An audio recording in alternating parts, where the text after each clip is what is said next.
My name is Dana Williams. I am the School Improvement Specialist in Federal Programs at the State Department. And I am the one who is lucky enough to read over ACIPs and match them up to EGAP applications. So, just so you'll know, I do see the Federal Programs Coordinator here. Just so you know, she doesn't tell you no just because she's being mean. She doesn't say no because she's hating your ideas.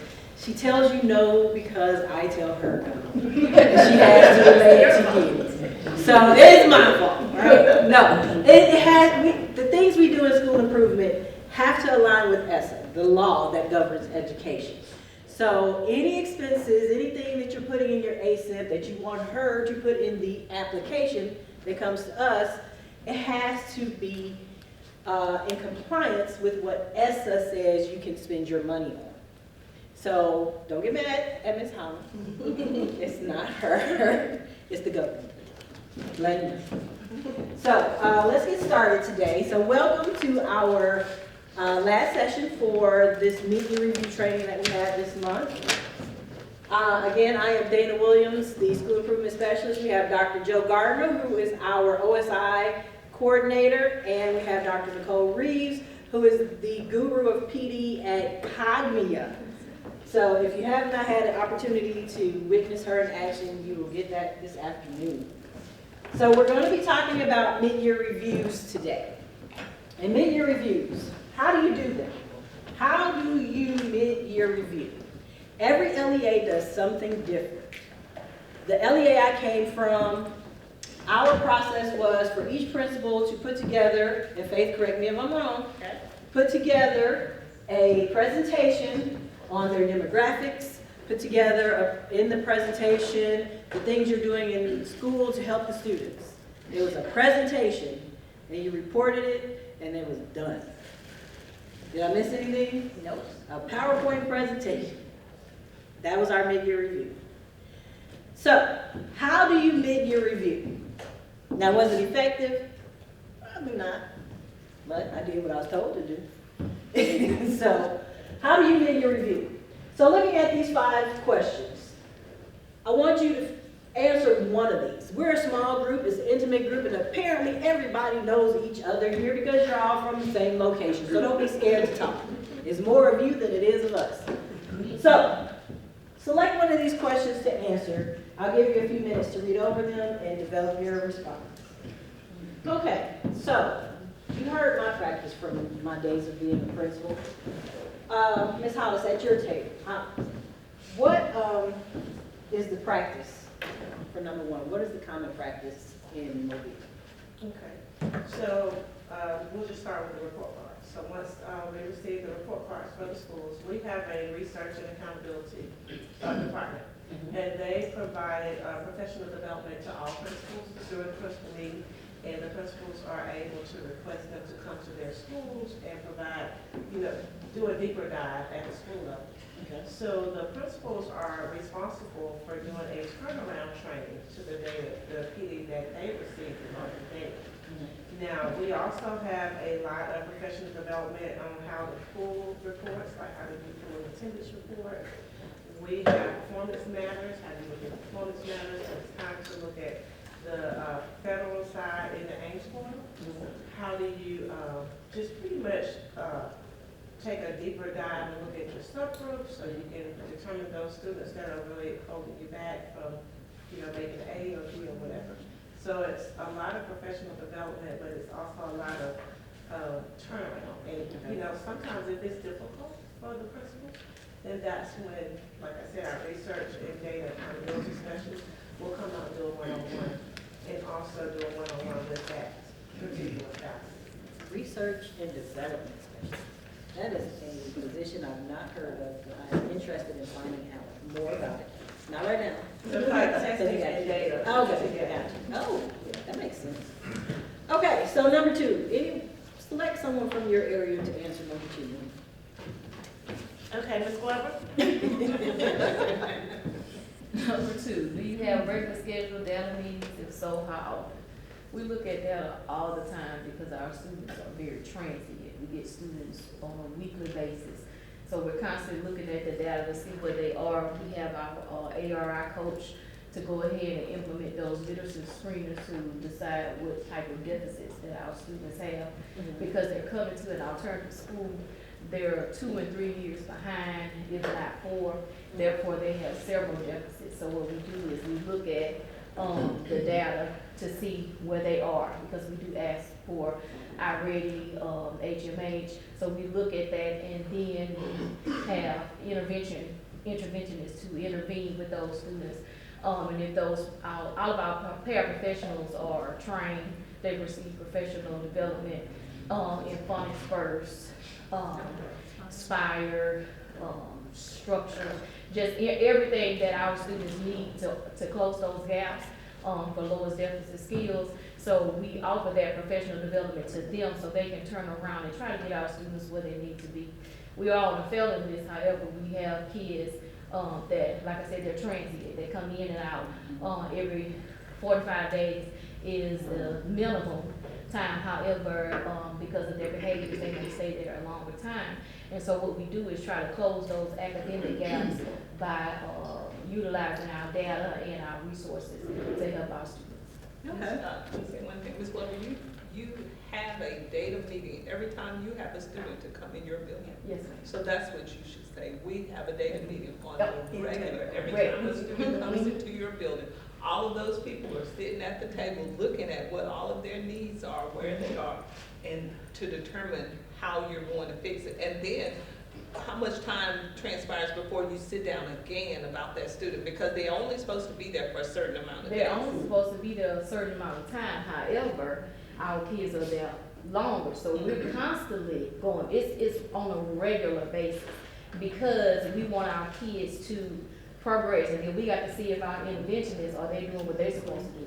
We got to see if our retired teacher is doing what she's supposed to do. So if the data is not moving, then we know we have to go back to the drawing board so we can see what else we need to do. So your meetings, the They're- frequency of your meetings they're are all- constant, right? I The just frequency had to, you know, I wanted to make sure that she didn't leave gave it you a good picture.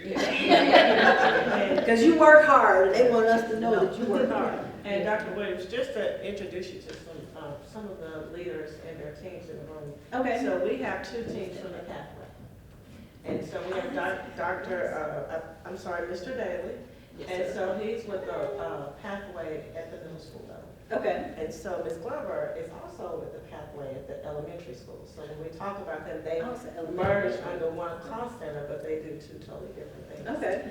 We also have Washington, and this is Mr. Craig Williams. TW over here? Yes, Okay. and his team. I think you had Forest Hill this morning, and the only team that we are missing is, I don't see Penland Middle School. But ATW, the pathway, Central. So they're the school improvement specialists Okay, okay. that support the schools, and Ms. Roberts is my support. Okay. Tag team.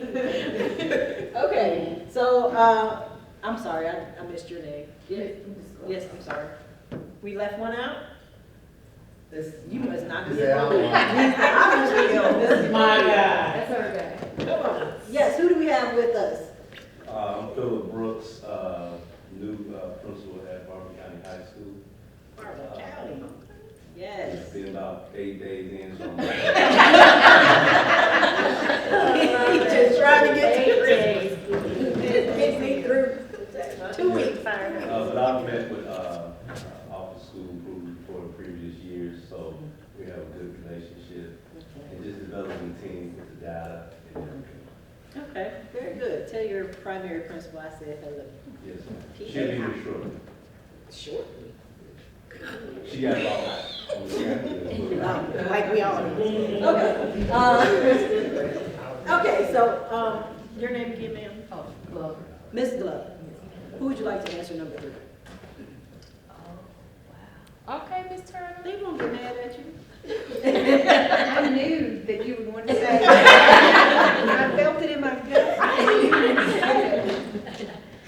So number 3, correct? Yes. How proficient is your school staff at reading and interpreting data? Before you give the answer, I want everybody to process this.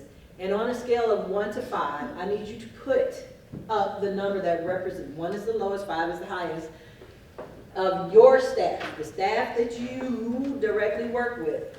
How proficient do you think your staff is? 1 the lowest, 5 the highest. Rate them now, go. Hands in the air. Ooh, I got some zeros. Wow. We got 4, 2, and a whole lot of zeros. CEO of Central Office, y'all got some people. Some folks didn't put hands up, so I'm taking that as a Are zero. y'all still thinking? I'm just 3. Somebody put up a 4. Okay, very good. Now, go ahead. I just wanted to check the phone bugs. 3 is not my answer. 3 is not your You're not gonna be answer. satisfied. So, our school is structured the same as Ms. Glover's. Transient students, limited amount of time. We do have a Star Academy program there, where the students come in, they have students who are behind, and they have the opportunity to complete 2 grade levels in 1 year. So we have that data that comes with them, so we can see where the students are, and we gauge their improvement according to that data as best as we can, because we don't have the same students from 1 year to the next. So a lot of times we can't see their growth levels once they leave us. If they don't come back, they're not promoted to the next level and then they come back to the same building.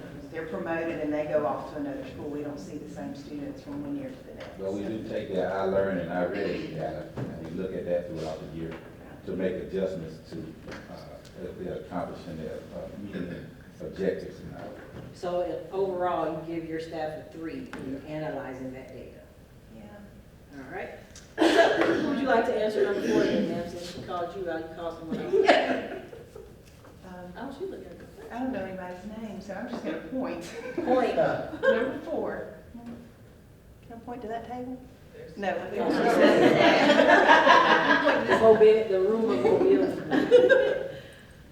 You point to the Washington table. All right. Washington, what table you need? Principal? Yeah, who is responsible for guiding staff conversation regarding data when those conversations occur? It depends. And when I say And I appreciate it. we have a couple of conversations. I have a conversation with the leadership team. Okay. We all have conversations with teachers. The teachers have conversations with the kids. So it all comes from me initially, but it spreads out. Okay. So depending on what the conversation is, depends on who needs it. Yes. I can go with that. Thank you very much, sir. Who are you going to select to answer the last question? It was last question.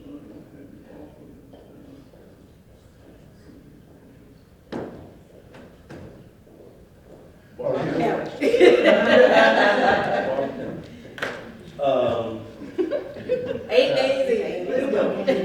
what sort of professional learning can they offer to the staff to exceed that literacy? So, again, 8 days in. We'll go back to your previous role. Yeah, but now I'm about to say, I'm setting up a lot of things for the teachers, new teachers with support from the baby group.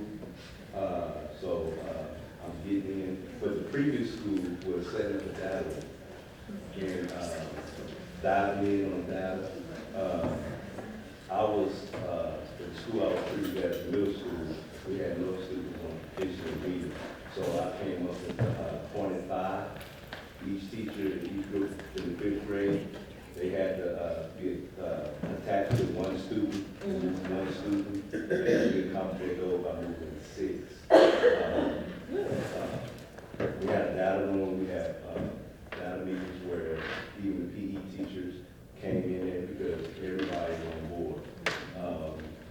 And we had an often meeting with the support of Kids First, pulling for interventions, seeing what students we can move, what students can we just, the ones, the twos, and the bubble kids that we can move just a little bit. So we were able to really move 6th, 5th graders to proficient. So, and my previous.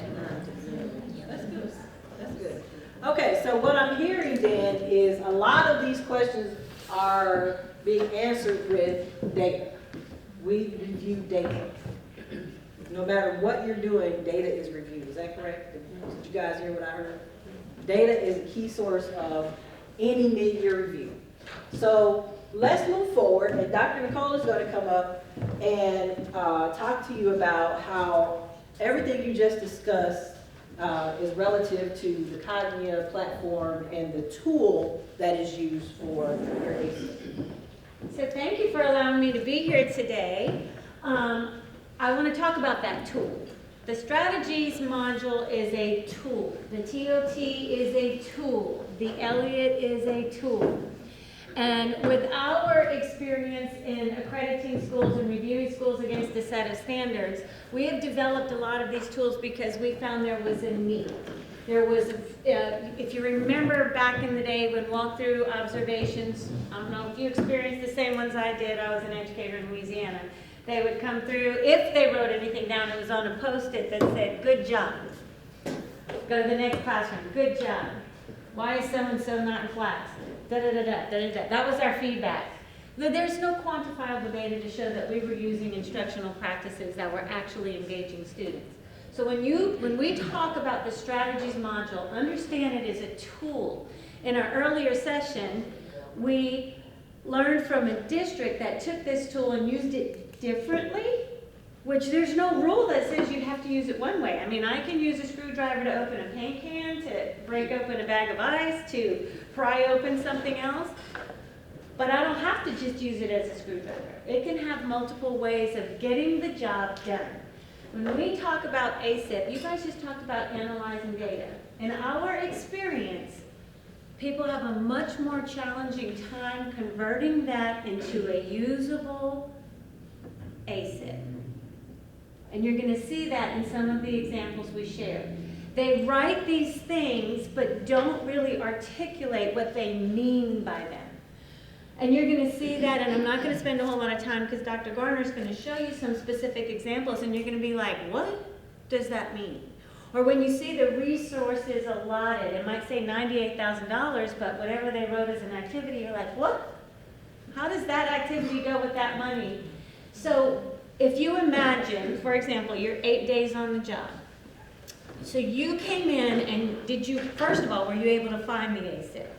Yes. Okay. He's coming in, he has to make sense of what somebody put in there. So for example, one of the activities in one of the ACIPs, and we see this all the time, it says PD. PD on what? When? What if you don't know? What does PD mean?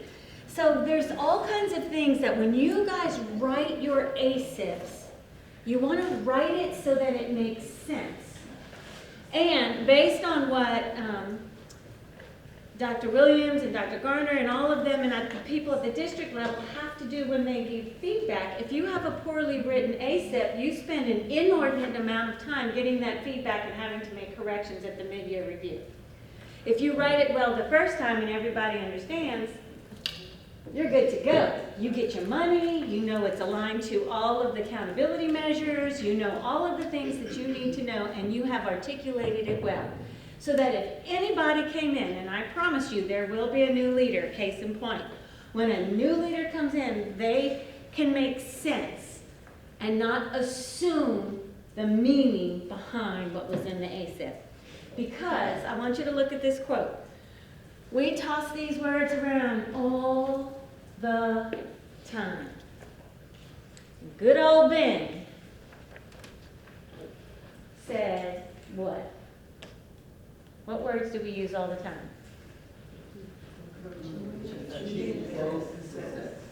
We probably break the bank on how many, if we had a nickel for every time we use the word achievement or improvement.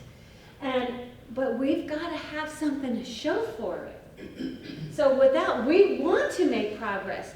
I don't think ever in the history of education there was an educator who did not want to improve the lives of the students in one way, shape, or another. I don't care if you're a good teacher or a bad teacher. You don't come into education thinking you're going to make big money, you're going to have notoriety. None of those things happen. If you have notoriety, it's because you probably made someone angry.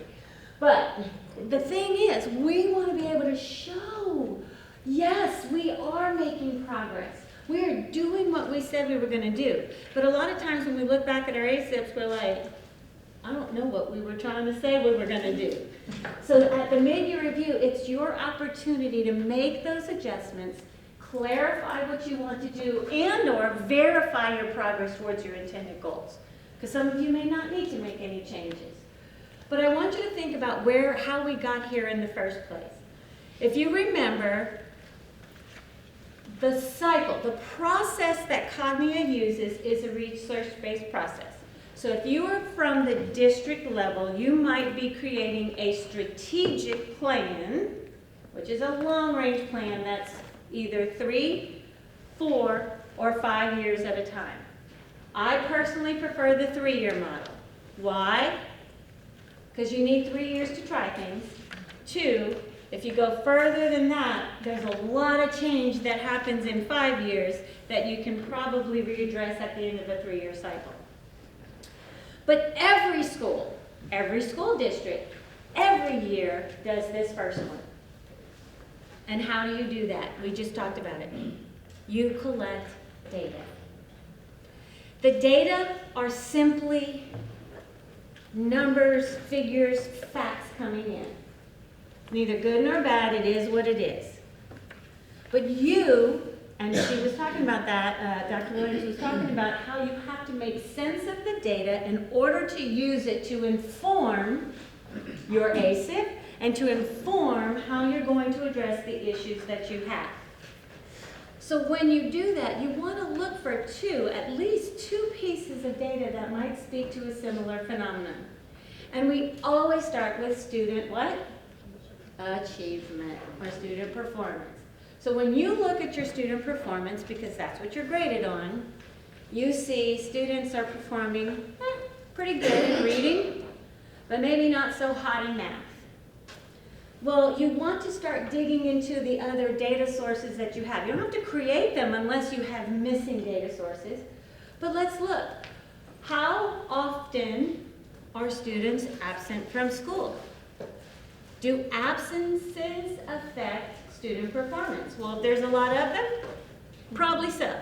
If teacher absences affect student performances, if teacher turnover affects student performance, if you cannot, and I heard this somewhere and I love it, you can't program your way into better student performance. You can't buy a program and expect it to do it. Just like you can't use Cognia's platform and think improvement's going to happen. Because it's a tool, remember, we're offering a tool, we're not offering the process. Well, we're offering the process, but you have to do it. So, and you can't buy materials that are going to change how the students perform. Because even with like HMH being here, even if you got Reader Math 180, you purchased it and you had it, you still have to create a plan for implementation so students use it with fidelity and blah, blah, blah, blah. So, when you determine your current reality, that's all that data you collect and analyze. You don't have to go looking for more. You got enough. Start with that. Now, if you want to go deeper, you might do additional surveys. You might do additional questions, like why is it only third grade that's doing so poorly? Which was my experience as a principal. So I had to go dig way down, and I found out that it was because our second grade teachers were teaching and reteaching and reteaching and reteaching, so the kids all made A's. They were okay on their assessments. But then they get to third grade, ain't no reteaching happening, then the parents are all upset and they attack the teachers, and the teachers don't want to stay, so the teachers leave, so they get new textbooks, and that didn't happen. So I'm like, wait, what? And it was a matter of vertical alignment. It was a matter of making sure expectations were the same from one grade level to the next. So you have to do those kinds of digs. Now, so for those long-range plans, everybody does the first one, the first subphase every year. But the long-range plans, those 3 to 5 year plans, and if you are a school, or if you're at the school level, you can create a long-term strategic plan, and you can change that. You can select which critical initiatives you will address in the first year, put those in your ACIP to complete. You do that in the first year, then you see what you have left over, and you can pull those for the second year. So if you want to do a long-range plan at the school level, you could, and that's where you would drive or pull in your annual plans. But at the district level, several districts have their own strategic plans, and maybe they want the schools to align to that plan. That Explore the Future is done in the first year of a cycle. So if you have a 3-year strategic plan, in year 1, you explore the future. Why? All the data you collect is already past. So when you collect first quarter benchmark data, that's what the students did the first quarter. And apparently, if you've got new students coming in all the time, that's probably not going to be a good, a solid measure. It's going to be a measure, because that's going to be ever evolving. So it's hard to show growth if somebody didn't get the first quarter instruction, so on. So when we explore the future, we see where our gaps are by determining our current reality, but we also have to see what we have to be prepared for. So, what is coming down the pipeline? What trends do we need to be ready to address politically? And by politically, I mean what legislation is going to affect the way we teach and learn. We talk about ACIP. We can gripe, we can complain, we can moan, we can do all of those things, but that's still going to dictate our job. So how do we deal with those requirements at the federal, state, or local level? Or a limited amount of funds, for that matter. So we look at those trends. I will tell you that we knew about No Child Left Behind way back when, way before it was coming. We knew that legislation was in place. This whole ESSA thing, we knew that was coming down the pipeline. So why did we wait until react to it rather than respond? Because we knew some of the elements that were going to be in there. So we look politically. We also know if historically local taxes support some of your bottom funding, foundational funding. Well, if you know you don't have support for that tax base, your funding is going to be more limited. We also explore socially. We need to know how students, parents, families interact and share information at the social level, because we too must act socially.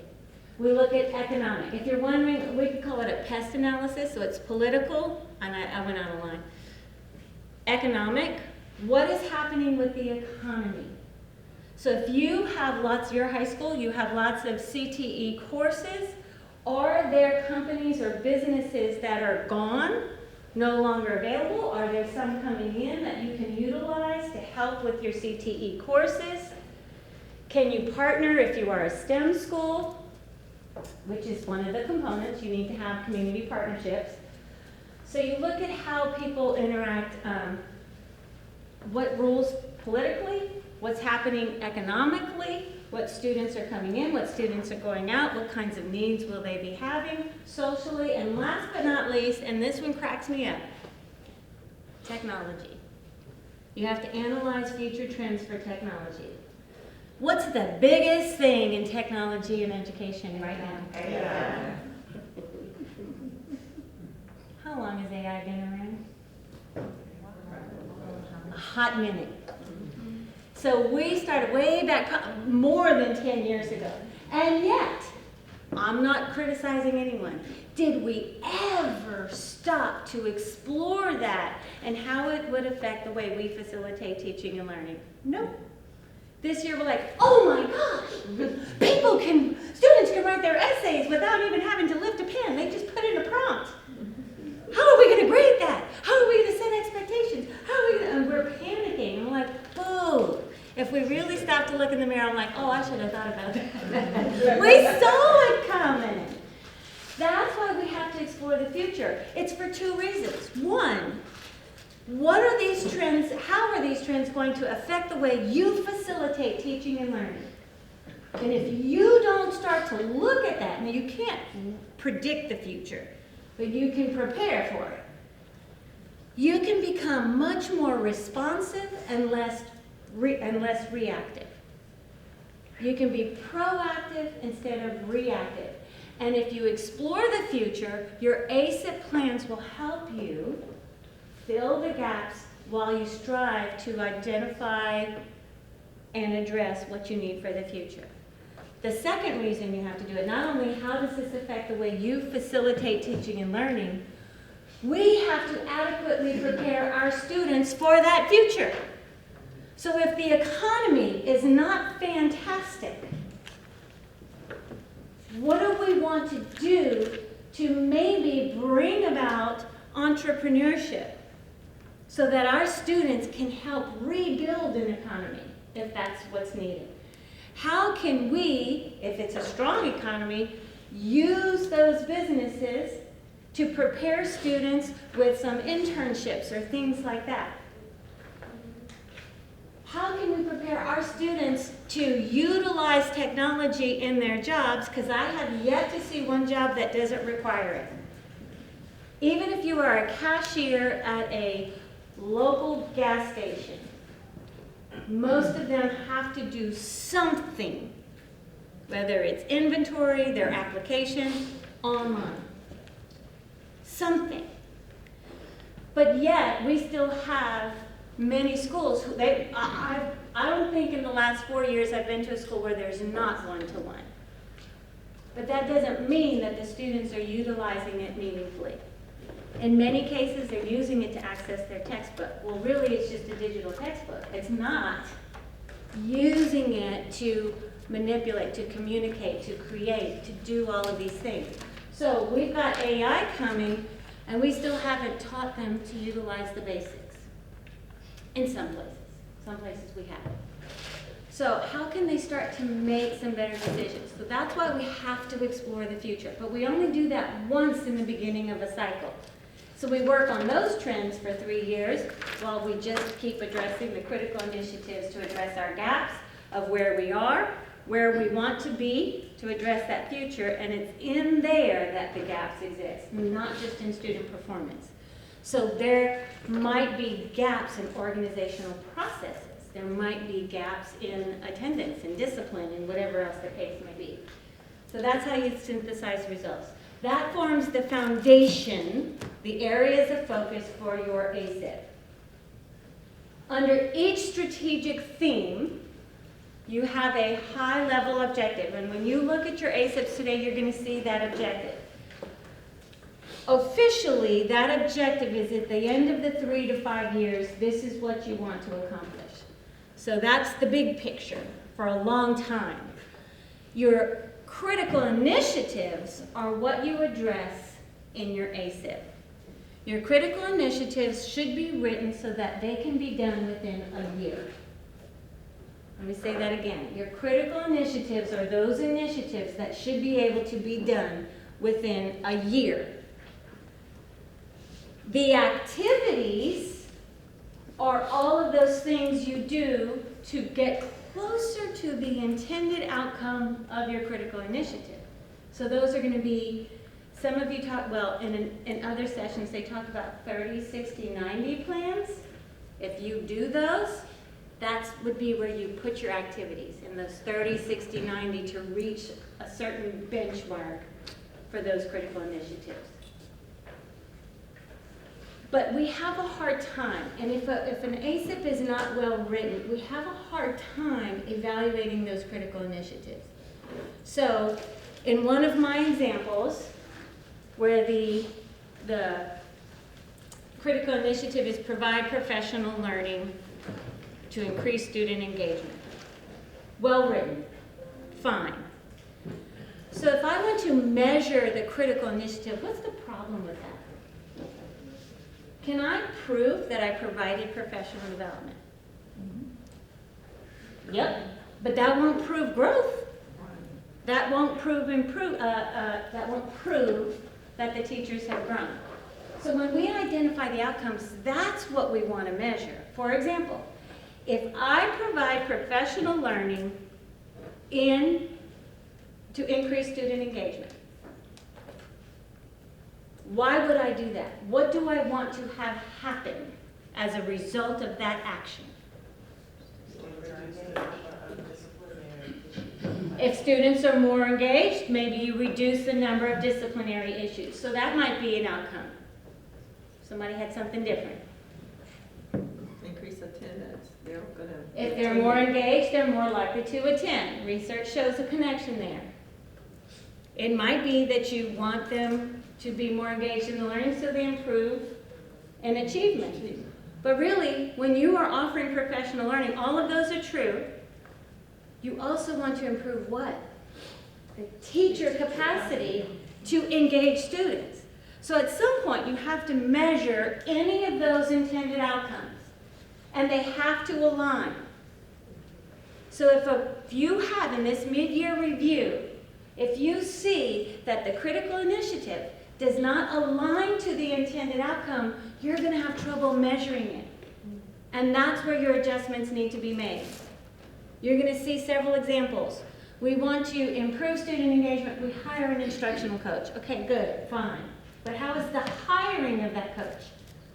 The hiring of the coach ain't doing nothing except spending your dollars. But what's the intended outcome?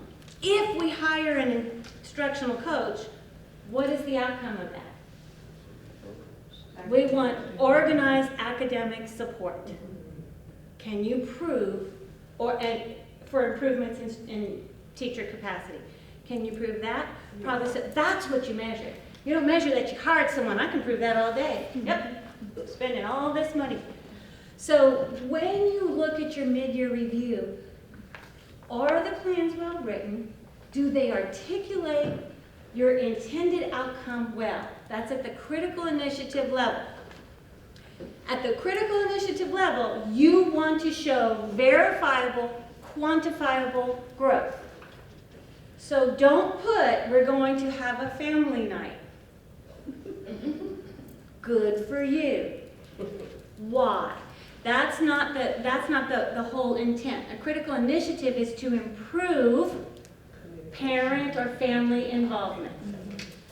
So, if you say incorporate family night, to what end? Improve family engagement. I hate to tell you it won't happen in one night, but you can do that. That aligns. Now, how are you going to measure increased or improved engagement? You can show more people attend, but you also want to show that it mattered to them, so then you need perception surveys.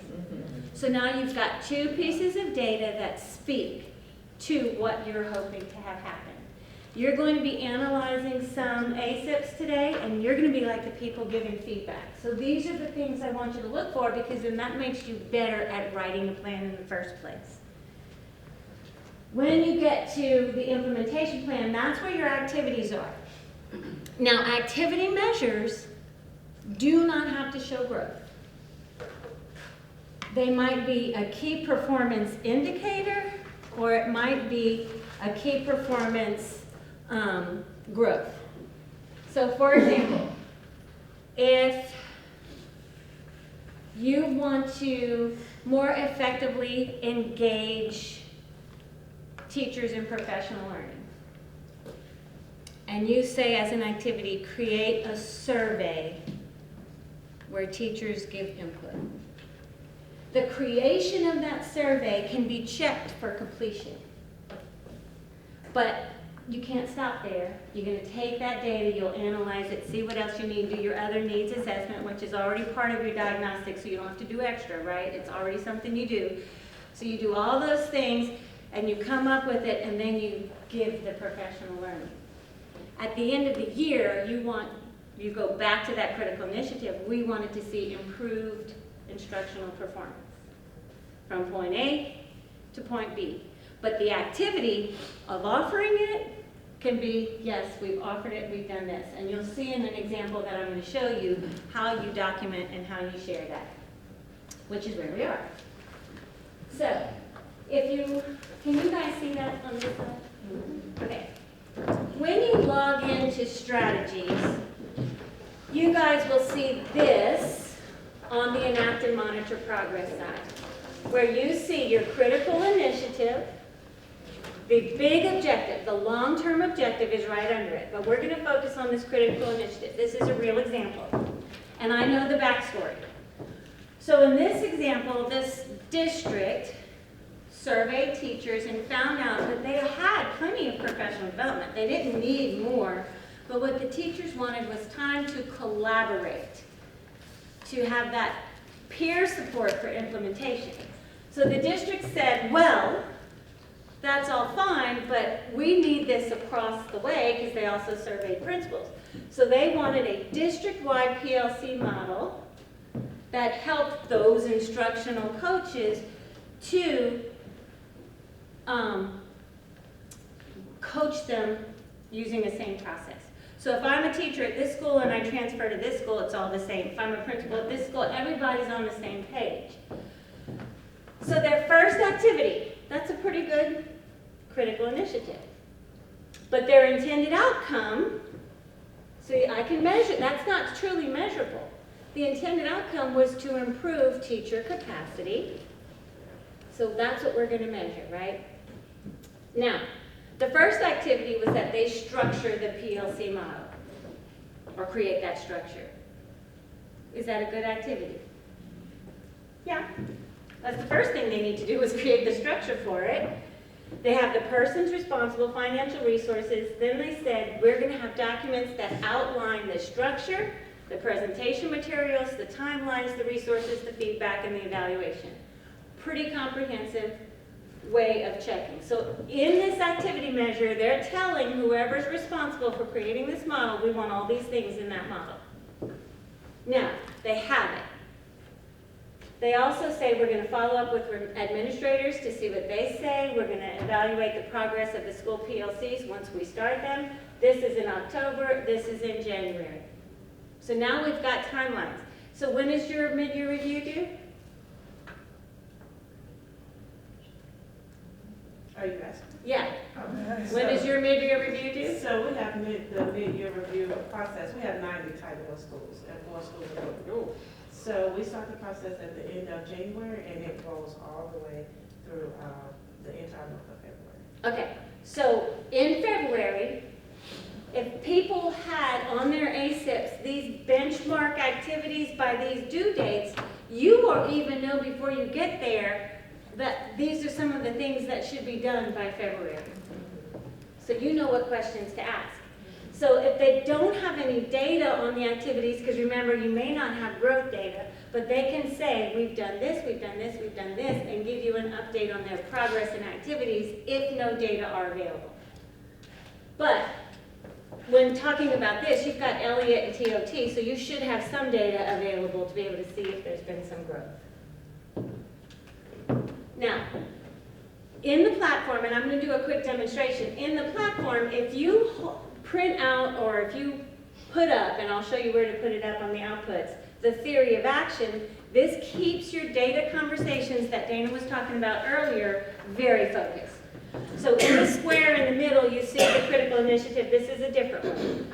Provide professional development for instructional strategies. This was the example I gave earlier for active student engagement. That's what we wanted to do. Great. I'm going to jump down and say, okay, guys, that was our focus on the critical initiative. What were we hoping to accomplish on the intended outcome? Teachers easily implement what they've learned. We stay focused, stay right there. How are we going to measure it? With our teacher inventories, student inventories, maybe the ATOT, Elliott, whatever you're going to use for student engagement surveys. You only need 2, and you talk about that. Got all your data? Oh, you know what? We went, and I'm going to show you a good example of that in a second. So let me get in there. When you go into the platform, you find your plan. Now notice what I have here. I'm a school that did a 3-year plan, but I'm only going to select or prioritize critical initiatives for 1 year at a time. So I did some critical initiatives in my first ACIP, but now this is my plan for this year, my school name, and it's ACIP, year 2. Because I know that my 3-year plan has all the critical initiatives I need for 3 years. Then when I go in, I look at my navigation pane on the left, and then I go to enact and monitor progress, because we're at the mid-year review. On there, look at what I have. Provide professional development for instructional strategies for active student engagement. We just saw that. That's what we were doing. Look at my status. The status says, and I'm brief, you only have 150 characters here. The status says, 12/10/24, we had our meeting. PD complete, we gave it. Implementation ongoing.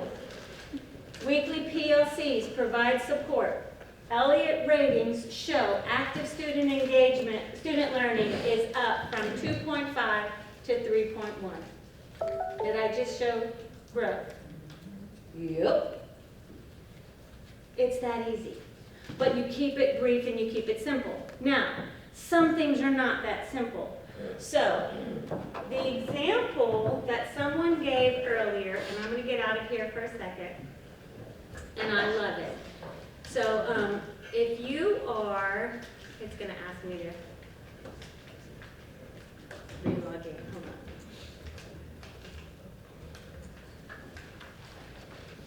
When you go into your platform, oh, yep, I knew it. You have a window. If it sits idle for too long, gotta log back in. So when you go into your cognitive improvement platform, you go into strategies, you find your plan. Here's my guide. It's in here somewhere. There it is. Okay. So let's say you're doing your mid-year review. Here's another way you can do it. The navigation pane is on the left-hand side. Can you guys see that? Takes you through envisioning, planning, implementing. This is where you have enact and monitor progress.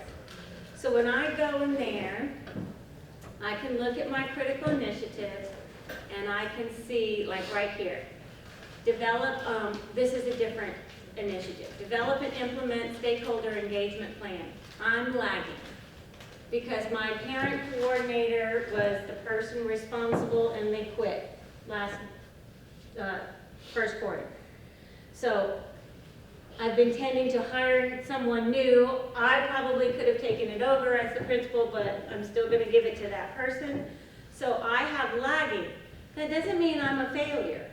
I'm just going to explain why I'm lagging and what I plan to do about it, because you can't throw the plan away just because it didn't go your way.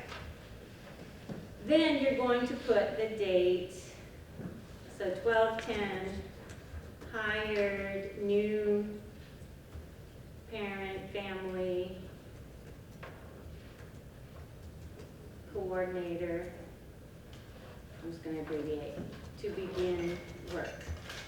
Now, let's say I have some data. I can leave that as that, but when I click on this, I can put on track, lagging, or at risk. And when I print this out, that prints out yellow, red, or green if you print it in color.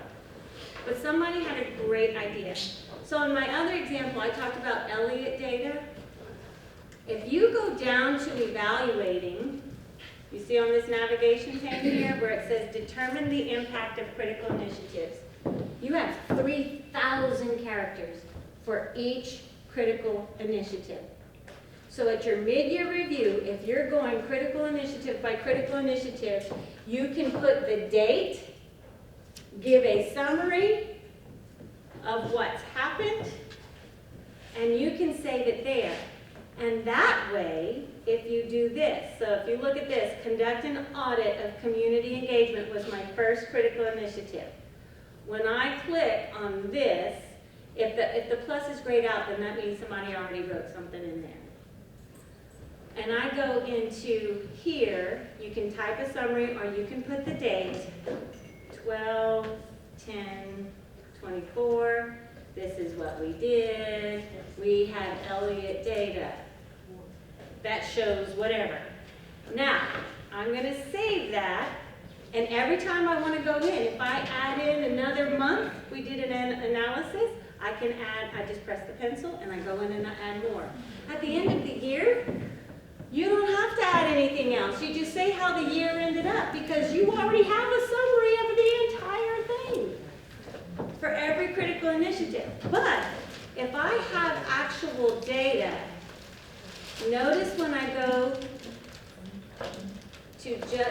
one, judge success of the annual plan. I can even put attachments here. So I can put my benchmark data, I can put whatever else in here for each quarter. So watch what happens when I press attach files. Oops. I pressed the wrong button. I'm going to put a name, so I'm going to put first quarter TOT data. Short description, this was 30 observations, and I save it. I'm going to go to my files, I can select from, just like you do for a normal one, or you can drag and drop your file here. I'm going to cancel this. Let's say you have a dashboard, a data dashboard that's updated all the time. You can put that URL. Let me cancel this, sorry. You can also add a URL link. Where is it? Up here. So the group, last time, they said they don't have a data dashboard, but every school has a school improvement folder, and they have a folder for each critical initiative. They link that school improvement folder, so anybody who's monitoring can click on that and go and find their data, their reports, and things like that. However, remember, this is a tool. That's how they worked around it. But if you wanted to, especially if you've got your certain forms that the district wants you to use, when you go back here for enact and monitor progress, you can put, let's say your district uses a template where you do your stuff. So it says, this is a technology access point. So they're on track, and you can put C, district template updates, or whatever it is. You can point them to somewhere else, but because you only have 150 characters here. Does that make sense? Mm-hmm.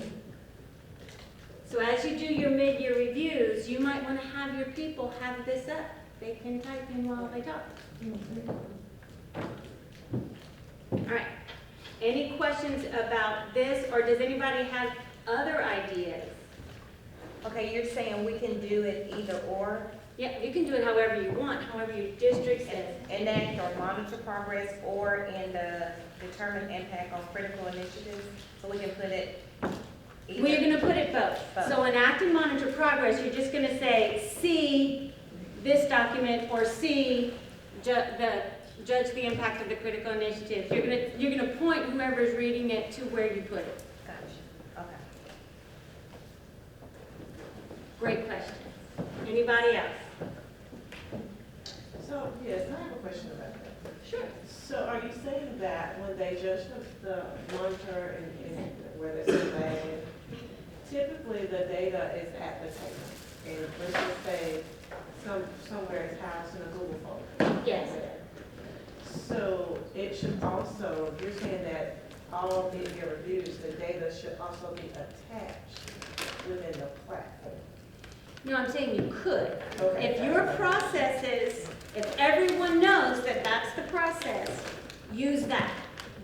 But if that's the process and they link that folder there, then they never have to leave the platform to have the discussion. They can go to that link and click. You see what I'm saying? So, and you wouldn't need it on the table. You'd save some trees. But it's just, that's up to you.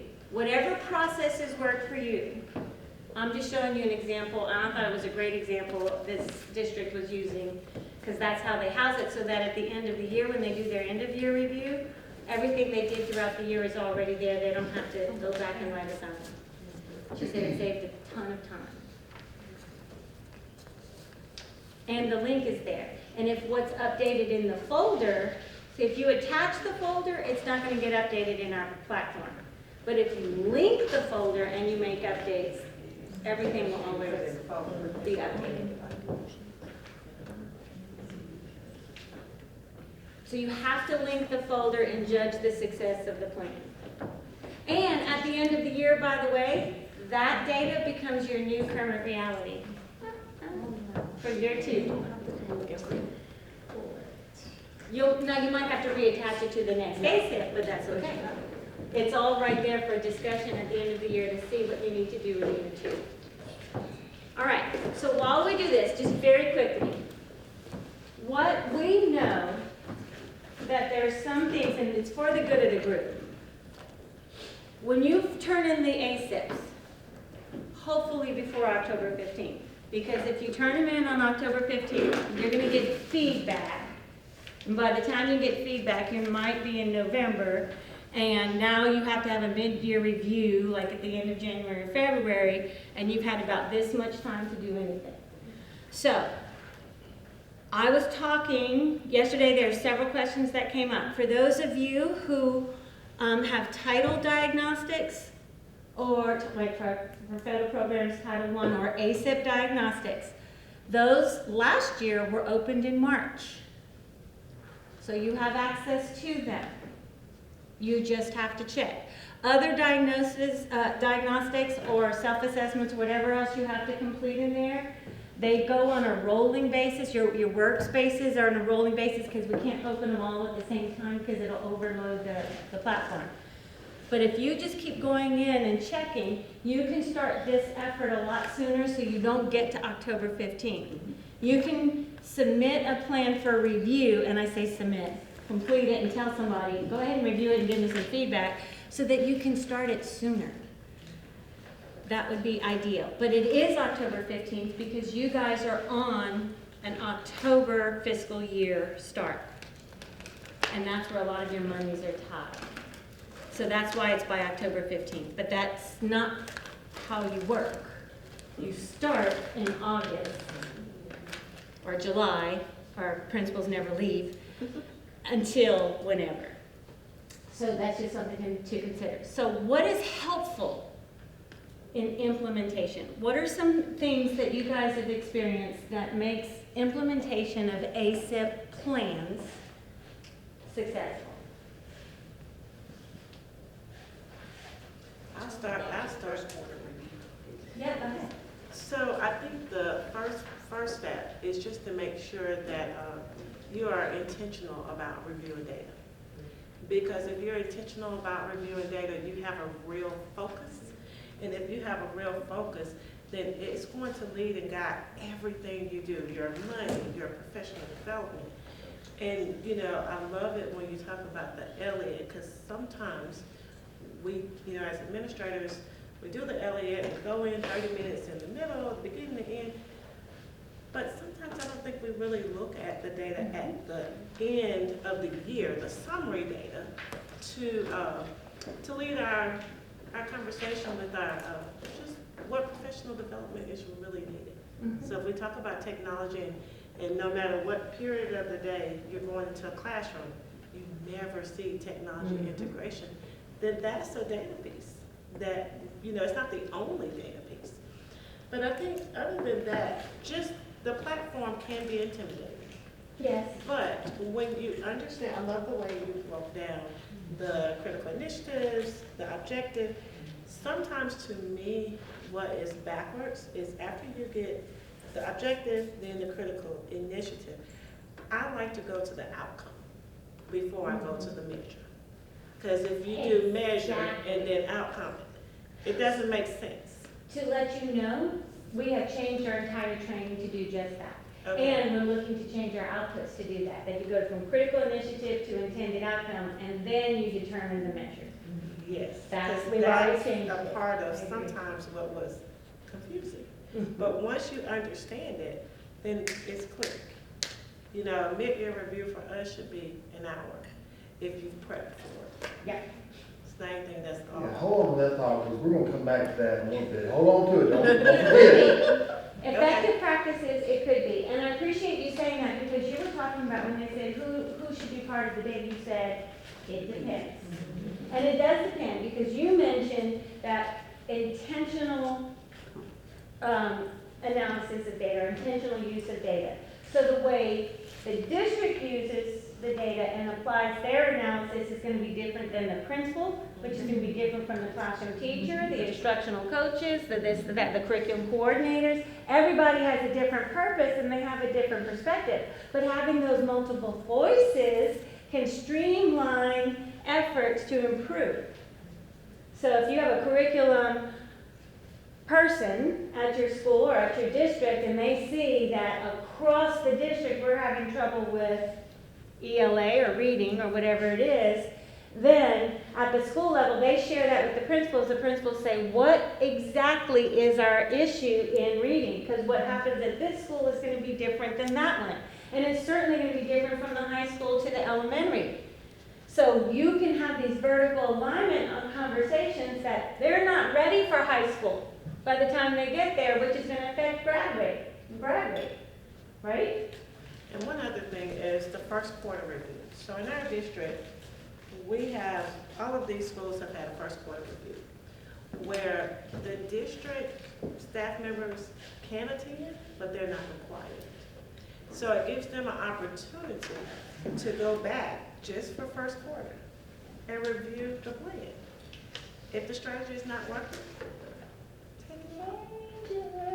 If you need to, and then we have an amendment process for the money. So if you have something new and then you need to change your budget, then it all just kind of works. But I've seen where a couple of them that I have attended, if you let them lead it, you know, you're a guest, then they own it. They decide, hey, this, that, they'll tell you themselves, oh, this doesn't make sense. Mm-hmm. And then that gives them the opportunity to go back and change the activity or whatever the case. With your support and your feedback. Because just like we want to give students feedback to improve their performance, we want to give support and feedback. And it's feedback, it's not evaluation. It's not a judgment in your writing. Because if I'm a new principal and they hired me on October 14th and said, where's your ACIP? And you're like, oh, crap. And you start doing all this, you're going to turn in something. You'll meet that deadline, because we do that, right? We meet deadlines. And then you go back and you're like, was I alert And that's normally, when I wrote this? that's normally what happens at the first quarter review. You know, when they go back and look at it, it's like, well, no, we didn't mean that. Or, that's not gonna work, and this is what happened. I had a opportunity to go to a first quarter review, and one of the things they had on there was that they were hard to staff schooling, so they were putting in a focus to hiring and mentor and retain their teachers. And so the principal had hired 4 out-of-field teachers during the career fair. And so as we were going through it, first they were saying, well, we've done that. You know, so, and then another young lady in the room, she said, hey, I think we need to go back and talk about that. Because 2 of them had quit before the first quarter ended. Because they were out of field and they thought it was going to be easy. Saying, you know, what can we go back and do differently the next time? Can we put in additional supports? And so they had a little talk at the table, and then that was something they were going to do later, you know, like, did we do everything that we could have done? Because they thought they had some good measures in place, but exactly what you said. The 2 teachers they said that left told them that, you know, they took their hats off to them, but they were saying, this is not for me, it's more than I anticipated. So they were already gone. So one thing they learned was that you had to get the right people who were out of it. So they were thinking that they could do And or the right support, yes, in it. So they had several things that they could do. So that was, you know, so they were taking the time to look at what happened in the mentor sessions and all of that as forms of evaluating the And success. or if they didn't have that in the first part, they can certainly add a mentor program or a mentor person. So that's what they were saying. That's a beautiful example. Yeah, that's why we do these mid-year reviews, to give you a chance to course correct, to address the things that you couldn't or didn't address adequately in the first one. What are some obstacles or challenges you face in implementing the plans on your ACIP? So from a teacher standpoint, looking at the data, and I'm at the elementary pathway, sometimes our data is skewed because of the fact of our attendance. I have one child now that's missed 30 days. And so how can I, how can I get her data on something that she's missed 4 weeks of school of, and she's not been taught the material? So your data there can be skewed, because how is she expected to pass the second quarter test when she's not passed the second quarter? So, great point, that's a challenge. Data, the first 4-letter word challenge right here. But, can you control that? No, unfortunately not. I mean, we've But tried. my guess is, after the child missed 5 days, you probably started having conversations, or 3 days. So, again, you can't change it, but if that child is absent multiple days, you're calling mom or dad or caretaker or foster mom, whatever, you're calling someone. You're telling your principal, they're still not here, I still didn't get the first quarter assessments, what do you want me to do?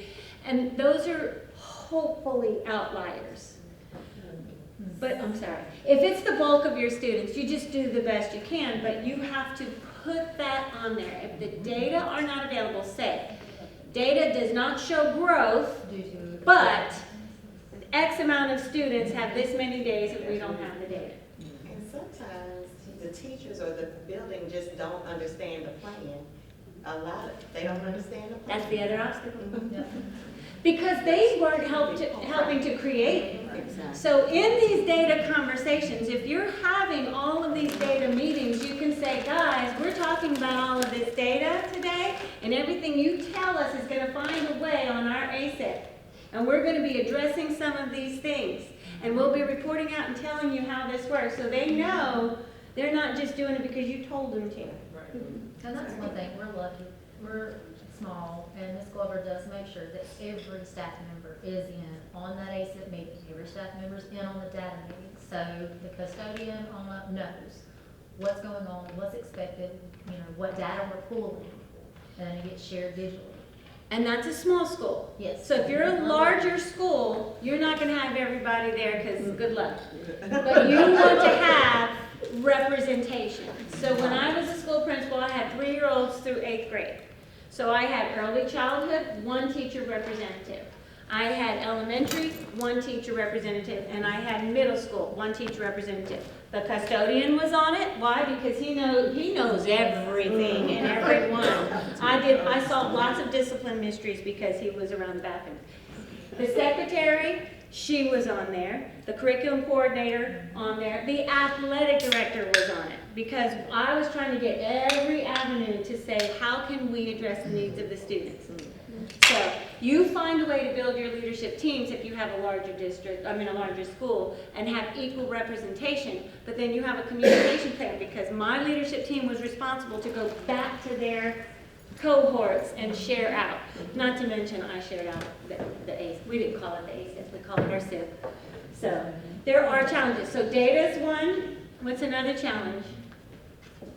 Time, another 4-letter word. Ain't nobody got time for that. So time, that's why you have to schedule your meetings. And you can be creative. We had a district that said they pay leadership team members to come in 2 days over the summer. Good for you, you have money. What if you don't have money? You feed them. They're probably going to come. But when I had all the representation on the leadership team, that became their additional sponsorship instead of having to do 4-H or music, blah, blah, blah. Everybody had an additional sponsorship. That was theirs. So once a month, we met at lunchtime. They did not stay after school. We had a scaffolded lunchtime, so they only missed about 15 minutes of their class. But I always fed them lunch. They came, I could get a couple of parents to cover all the classes, and I was good to go. It was hard on the custodian because lunchtime was, But we had help for that, so I figured it out. So there's going to be obstacles. There's going to be challenges. But that's no excuse to not get it done. What is another one? So we have data, time. This may sound crazy, but that is a living and breathing document. It should be. Yes, that this is not just a plan that we took the time to do and we got it done. And I will be honest with you. So she said the other challenge is that people don't understand it's a living, breathing document. How many of you have been with Alabama for the last 6 or 7 years? Okay, probably all of you. When we started this ACIP situation with Padmia, right? I think we did it like in July or August. We started training. I was one of the initial ones that went around the state training everyone how to create an ACIP. And they sprung it on you in July or August, and they wanted it by October 15th. So if you missed that training, what did people do? They took their old school improvement plans, copied, and pasted. They did not engage in the new process to help them understand this doesn't get created and turned in and then you go to the beach. This happens and it keeps happening. And you review and you reflect and you review and you reflect. If you do this process with fidelity, the amount of gains are incredible. And when you read any of our stuff, and I'm not just trying to sell cognitive because it's true, those diagnostic turnarounds and things that we're doing in Tennessee and turning it around, it's helping people to actually do the work. And we're walking with them arm in arm, and they are changing things. And that's what we want for you guys. So what do you do now? That's where Joe comes in. Good afternoon, everyone. Good afternoon. I am Joe Garner. I'm the coordinator with the Office of School Improvement. It's a pleasure to be here with you all this afternoon. Prior to beginning my work with the State Department of Education, I was a principal for 21 years. Have been a principal at all 3 levels. Got into education through the back door because I never wanted to be a teacher. I never wanted to be an administrator. In fact, I've been put out of school permanently from one school. I was young, I didn't know any better, middle grades. But throughout my 21 years as a principal, my knowledge and skills have grown, not ever as a result of the successes I've had, because I assure you they're limited, but the knowledge gained from the failures I experienced, I had much greater growth for. So I want to ask you this question, because I thought about this when I was driving in this morning. Do y'all remember when, a time before Google Maps, MapQuest? Yeah. Print them out. Because this is my second time to Troy, and Google Maps took me about a half a mile away and said I'm here. How dependent are we on that? Do y'all remember a time before cell phones? Do y'all remember a time in your house when you had talked to a boyfriend or girlfriend on the phone? That phone cord is stretched from the kitchen to the far bedroom. Do y'all remember having to look at encyclopedias to do research? Not that any of y'all are at the age. But I do too. But all the above, spicy. But in getting and seeing the technological advances, think about how education has changed. Think about the opportunities that young men and young ladies have now compared to what they did when I started teaching in the 90s. Would you say it's an improvement in opportunities? Or would you say, like one of the teachers that was in a session we had yesterday, said, I don't understand why people struggle so much. Just teach the kids. By golly, just teach the kids. I'm like, okay, all right. You can believe that. But what if you're teaching them the wrong stuff?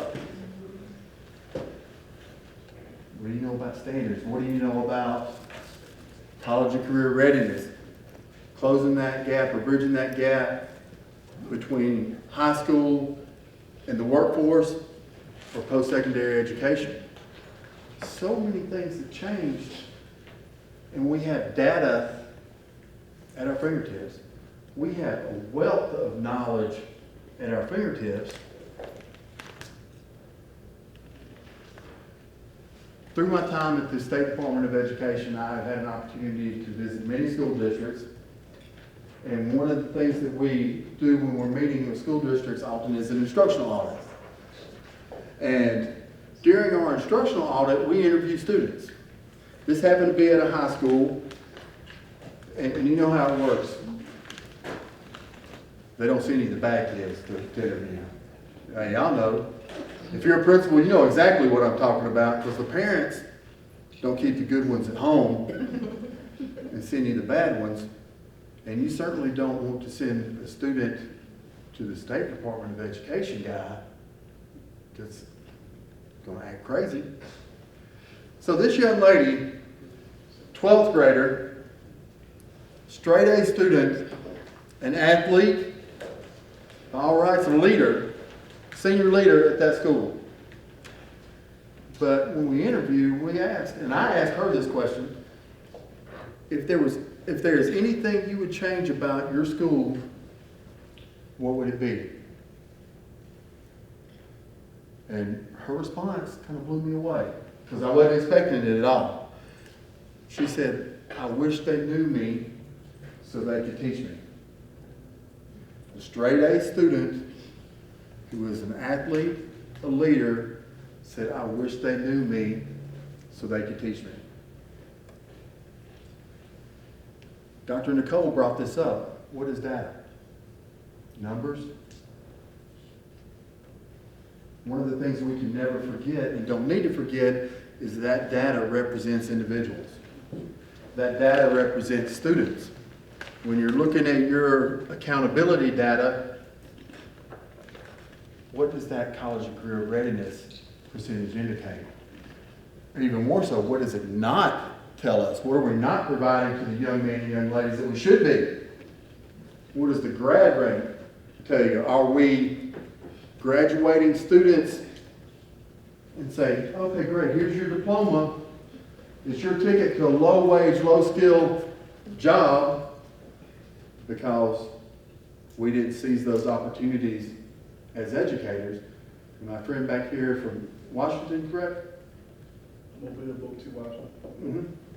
Mm-hmm. He said something earlier that I loved. When talking about data, because there are a number of data sources, right? Sharing it with the students, that's a novel idea. There are multiple purposes of data. There's data that's relevant, there's data that's not relevant, there's live data, there's historical data, there's data related to our indicator areas, there's perception data that is required for Title I. There is an abundance of data that we can gather from anywhere, but what do we do with it? That's where the difference comes into. What do we do with it? Because I guarantee you, if we're having those meetings with the students and doing goal setting at multiple levels, not just high school, if we're doing goal setting and those students know and understand their academic achievement and know what that means in like real life. I don't mean fancied up data terms and words that I can't spell. I mean, what does it really mean? Give me the real information. But if we're not using that to impact opportunities for success and improvement, because generally we look at data as the data paints the picture. If our students are not performing well academically, I told her I was going to come over here and stand beside her. She smiled for the camera. But if our kids are not doing well, it's usually as a result of program offerings. What are we doing for the kids? Or gaps in instruction and gaps in student learning. And in all those situations, it goes back to, do we just have the data or are we using the data? And my point today with my little section of today's presentation, the process is far more important than the mid-year review 1-hour meeting. And also Nicole talked about having that Google folder and having that documentation. That helps facilitate those discussions that are most valuable for bringing about change and improvement. Because I know everything we put in our ACIP, all of those activities, all of those critical initiatives are perfect. There's never any revision. Like 2 of the 4 teachers, brand new, quit. I mean, I get it. There are real things. There are real resources that we have to deal with. And of those resources, probably the most challenging, I say challenging, time is important because we can't get back time. We can't get more of it. We can take from other areas to have more time, but it's going to cost you in some way. The human capital. The human capital. Because we can have the best of intentions with our efforts, but if our teachers aren't engaged, if we're not holding them accountable, and we're not holding ourselves accountable to be better tomorrow than we are today, then we're doing a disservice, right? I asked you to keep thought in mind, and what was that you said earlier? The mid-year review meeting should last about no longer than an hour. No longer than an hour, but before that, you said something about being prepared. What does that look like? What do you mean? Do you mind expanding on that? And I hate to put you on the spot, but do you mind expanding on what does it mean to be prepared? Well, in reference to the mid-year review, preparation means, first of all, you can't come to the meeting analyzing data. That's something that the data has to be, you gotta know what data you're looking for, based on what is already in your plan. You gotta pull the data, analyze the data, ask questions, so if you have any outliers, you can talk about that before you get to the meeting. Hey, we're not at 95% because we have a migrant culture and all of them went here, or whatever the case, so that it's not a big to-do at the meeting. And you can really have a good conversation about whether or not the improvement is actually happening, or if the strategies need to be changed, if you're prepared for the meeting. And another thing, it's just understanding the platform. Mm-hmm. So if I agree with her, pull the platform up. If you are prepared early, you can already have everything attached. So as a committee, the only thing you have to do is determine, are you on track? Are you lagging? And enter the notes. When you walk away, the work is done until the next time you review it again. And I'm going to ask this question as a lead up to some follow-up questions. How long have you been in Mobile? Oh, I've been educated in Mobile for 27 years. You're not even 27 years old, are you? Actually, I am. Yeah. She says that like she just turned 27 today. Has the mid-year review process, I know it's required and mandated as a result of ESSA, but from the time you began engaging in the mid-year review process, has it always been this way for you in Mobile? I don't think so. I think Mobile always had a process. And as the platform changed, because I've been a member on the committee, I've been the principal of the committee, I've been the school improvement specialist, so just within different roles, they've always had a process. Mm-hmm. But I don't think the process has been this refined as far as, but we've always came to the table to look at the data, and we've always had a plan. And I think that's very important. What you said, the process was refined. The process is refined. It's more intentional to ensure that we're providing those opportunities for success, not only for the teachers, because if we don't keep our teachers, then we're moving backwards in some cases. Now, in some cases, change is a good thing. But we're all work in progress. I remember a time doing a mid-year review when I was a principal, and I had just moved back to Alabama from Georgia. I was in a large district at a very large high school that had gone through a lot of changes. We took on the 9th grade. We went to school uniforms, had a lot of challenges. And I'm coming from Georgia where things were slightly different.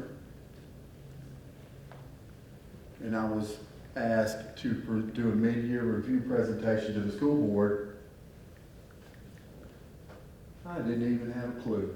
They gave me, the cool thing was that, and I thought it was cool at the time, they gave me the presentation. Like for real. They gave me the presentation. It may have been a setup, it may have been a setup. It was no more relevant to the success of those students in that school. And that brick is outside the building. Hold on. Well, that may be more relevant than the presentation I did. I didn't know any better. We have progressed, we have grown, I have learned through the many failures that I've had what the value is for school improvement and providing opportunities for young men and young ladies. Quite frankly, because I was not successful in school, and I've got a twin brother. My mother was 15 when she gave birth to my twin brother and I. Didn't know she was having twins. Was kicked out of the home. Grew up in a very strict household. She was kicked out of the home. I can't imagine giving birth to twins when you're 15 years old and don't have family structure in place. But to put it in perspective of how our students and our teachers and the other individuals that reflect in that data need support. Twin brother dropped out of school because he failed the 7th grade. I was held back. I still thank him for that one. Thanks, John. But eventually, DHR took my younger sister out of the home. I didn't meet my father until I was 15. Like many of the students that we serve, education is not a priority. Survival, washing clothes, food is a priority. And it wasn't until years later that I completely understood the key to success academically is not about being smart. You know, because before that I thought, well, you know, some people are smart, some people are not. Teachers are the smartest of all of them, so they get to give that knowledge to everybody else. Until I was a police officer and one of the first school resource officers in the state of Georgia, working at a school at a place where teachers, well, in my mind, teachers are on a pedestal and principals were there to paddle me, so that wasn't working. But teachers are on a pedestal. And at that point, I started to understand, wow, these individuals are no better than I am. The only thing that can stop me is me, myself. Had a math professor in Math 98. Those of y'all who know at a community college, Math 98, because hey, I was proud of the 15 I made on the ACIP. I was so proud of that. And that was a time my current wife, she told me we had a graduation exam back in those days. I don't remember taking anything. But my Math 98 professor kept me after class one day and said, you know, Joe, the key to success is not about being smart, it's about attitude and effort. Having that attitude that the only person that can stop you is you yourself, and there's no one out there any better than you are, having that attitude that you can be successful makes all the difference in the world. But without the effort, because you still got to do the work. You still got to put forth that effort to study. But through the attitude and effort, you become more intelligent.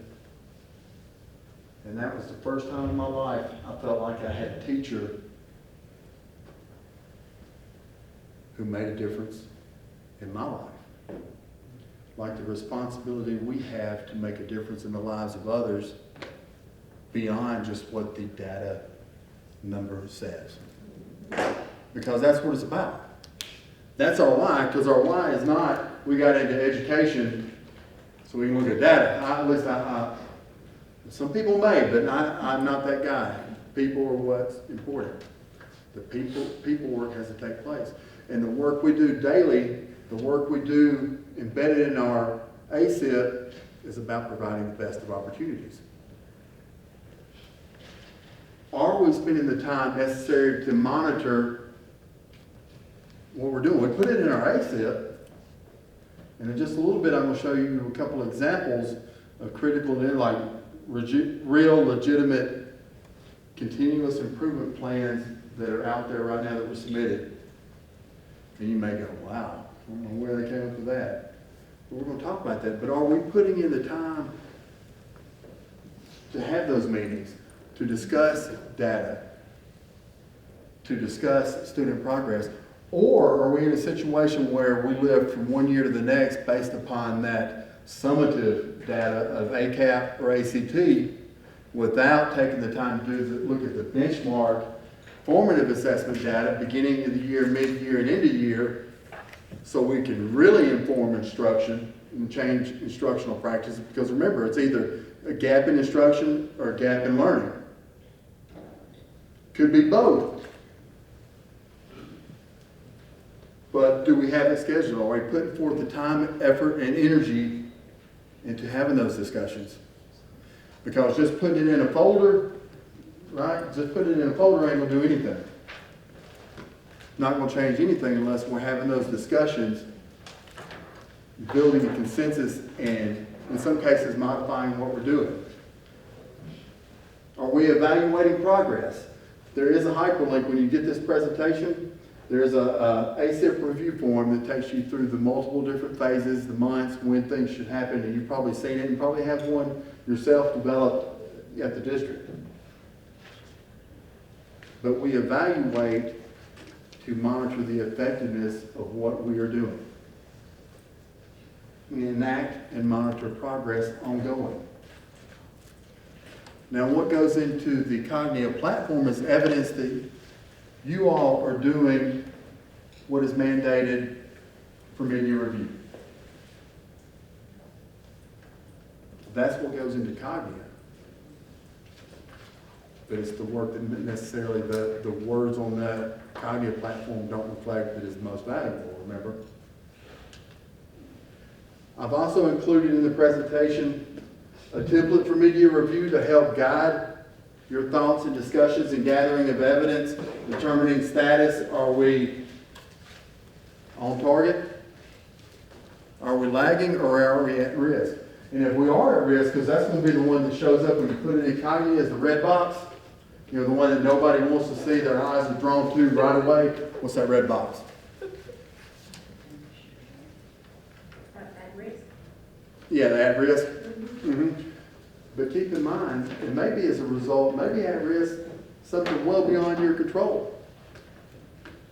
The human capital, those that may not go to professional learning, or those that, let's say we haven't even had an opportunity to schedule professional learning for something that we put in our ACIP. Or we've hired personnel and things just kind of fell apart. Things beyond our control. So it may show up as at risk, but that's not necessarily failing. That's just like, okay, well, what do we need to do to regroup? What do we need to do to revise our efforts to ensure that we're doing all we can do to improve in multiple areas? There's also some guiding questions. When you think about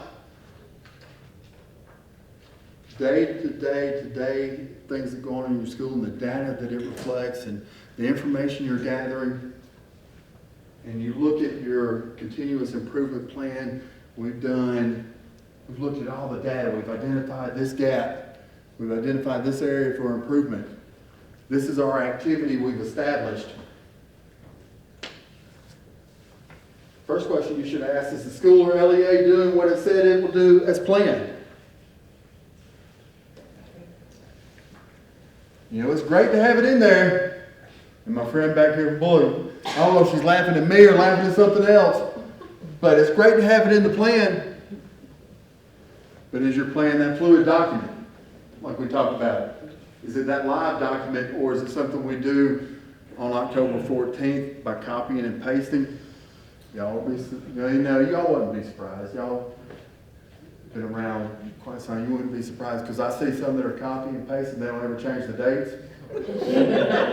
Like for real, legit. And you're like, wow, that's a good working document, isn't it? You're still going back and looking at stuff from 2022. How's that working out for you? Oh, it hadn't. All right, so they're doing what is planned. What progress is being made toward the targets? All that information you're compiling, depending on the purpose, depending on the activity and the critical initiative, may look different. It may be the summary report from the first round of instructional rounds where you're using, let's just say you're using Elliott to measure student engagement, or you're using the A-type. That summary report from what you have so far will provide you with information of effectiveness. And you'll see a great example here shortly of a critical initiative and an activity and how we measure that effectiveness of the activity. And we'll get to that here in just a second. All right, third one is, do any targets or actions need to be revised?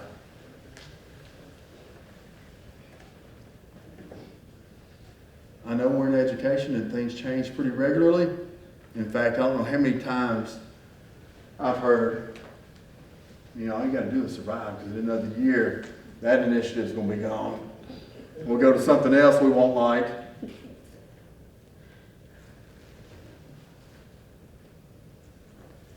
I'm not riding the plane to the crash site. I'm telling you that right now. If it's not working, you know, I'm going to give it a fair shot. But the reality is, if we know it's not going to work, and we generally know we're forcing something out of ease, or because we've invested financial resources into it, it goes back to, is it a live working document, or is it something you complete and leave alone? And then the fourth one to consider, are there enough resources to continue as planned? All right, now I'm going to be real with you all. No one likes being on the CSI list, right? No one wants to be on the naughty list, with the exception of the money that comes with it.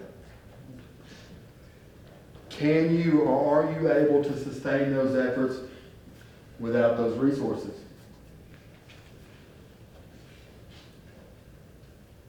There's an advantage to getting the resources, but the resources are not the answer. Because we're hoping that eventually that money will go away. Or what if, even worst case scenario, you're identified as a CSI school for a subpopulation deficit after being ATSI, and there's no resources attached to it. Then you really get to see what we're made of, because you don't have those financial resources to get a program, get a vendor. You've actually got to think through and develop plans for improvement and meeting the needs of that subpopulation. One of the things to consider of those 4 bulleted items mid-year review process, as listed through cognitive, step one, the leadership team meets. All right, I'm going to argue with that one because step one should be selection of your leadership team. Because school improvement efforts with the leadership team is only going to be as effective as the individuals you have assigned on your leadership team. If you have not thought of it this way, we all know what collective efficacy is, right? You know, as an administrator or teacher, I believe I can teach these kids. I believe. And as a student, the student's family, we believe we can do it. There is a thing such as collective leader efficacy, where the leader's goal is to empower others to be leaders. That's a novel idea, isn't it? Sorry. We got that on video. Way to go, Bessie.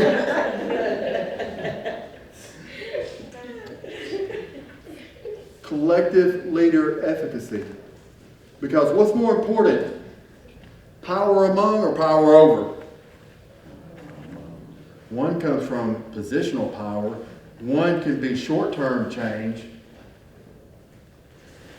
But if you're a leader who has to thrive based upon that positional power, what's going to happen when you're out of that position? What legacy did you leave? You know, I take great joy in knowing that there are many individuals out there that I have mentored as a principal that have moved into principalships, moved into central office positions. Some of them are on board with me at the State Department of Education. But I saw my role is to build that collective efficacy. Because y'all know my background, somewhat. I can assure you I'm not the smartest person in any room. I am far from it. I rely on my leadership team to help me be a better leader. I appoint people and hire people to my leadership team to fill voids and gaps with traits that I do not possess. Think about your leadership teams. Think about those individuals assigned to your leadership teams. Are they assigned because they've been at the school for 35 years and they're the department chair? Do they have the ability to affect change from within?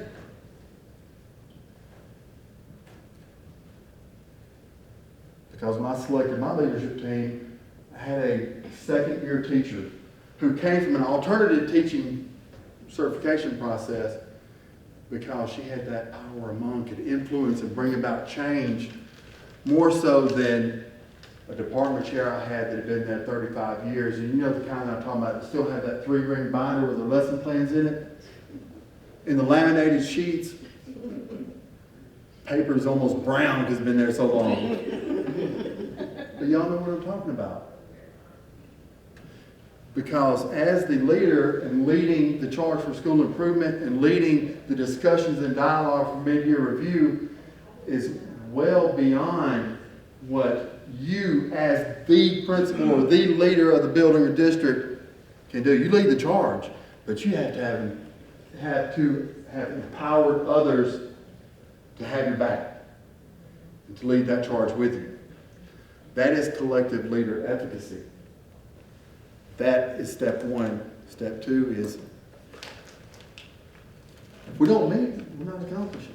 I mean, I know sometimes we can meet to schedule a meeting, to schedule another meeting, to discuss what we're going to meet about. When we have our next meeting, and who we're going to invite. But if you're not having and making time intentionally to have those discussions, then what are you accomplishing? Nothing.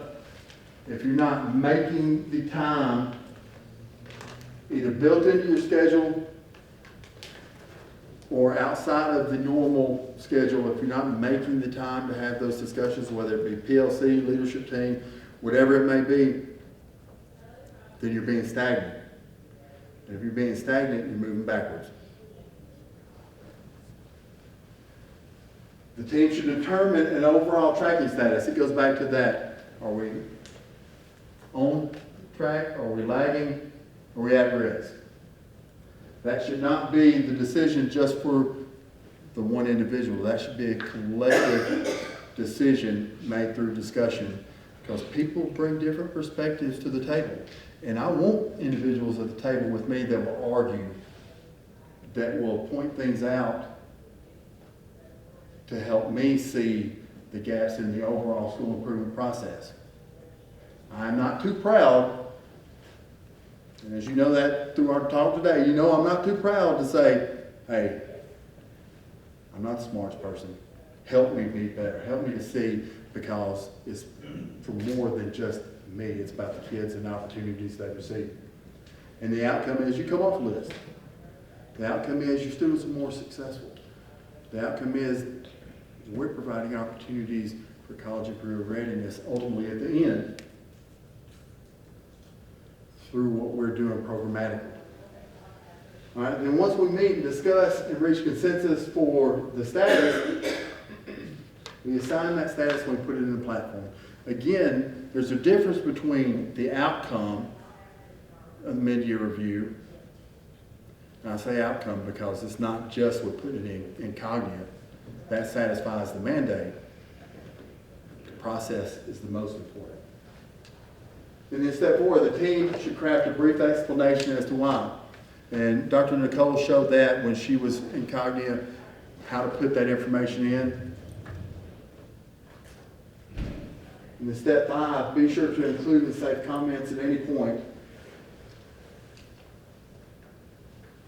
All right, this is one of the 2 examples I have for a high school's ACIP with a critical initiative and an activity. And we talked about these questions, these guiding questions earlier. So when we talk about these real briefly, I want you to look at it from the lens of, okay, so what do we need to determine if the school or LEA is doing what they're supposed to do as listed in the plan? What evidence do we need to show that they're actually doing it? Some cases it's easier than others. Some cases it's not quite as easy. And we're going to move through this quickly. I'm going to get over to Dr. Dana because I see I told her to give me a look.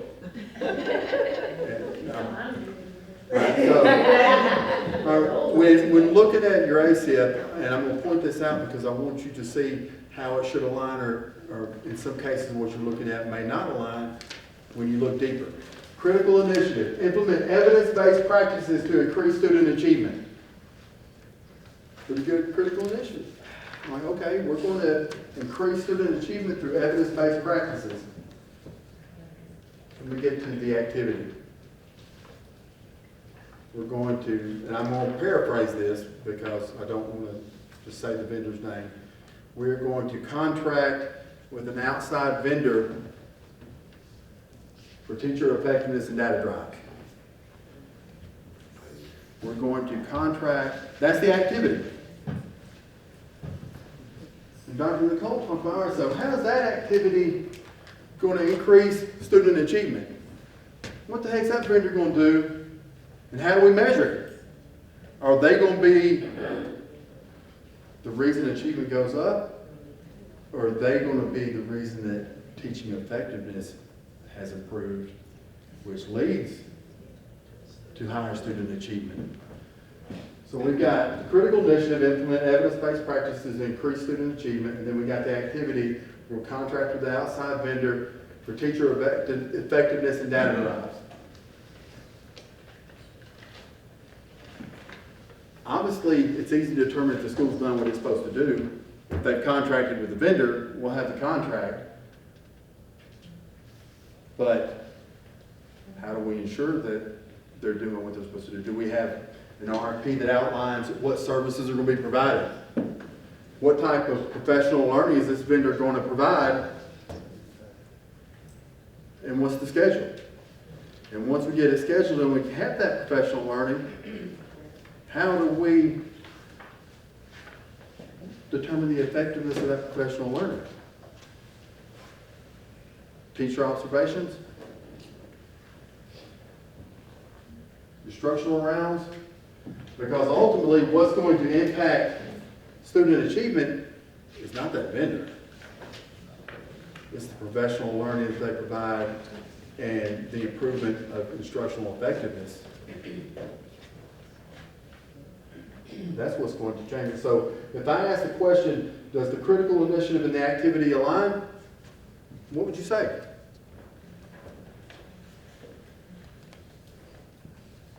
No?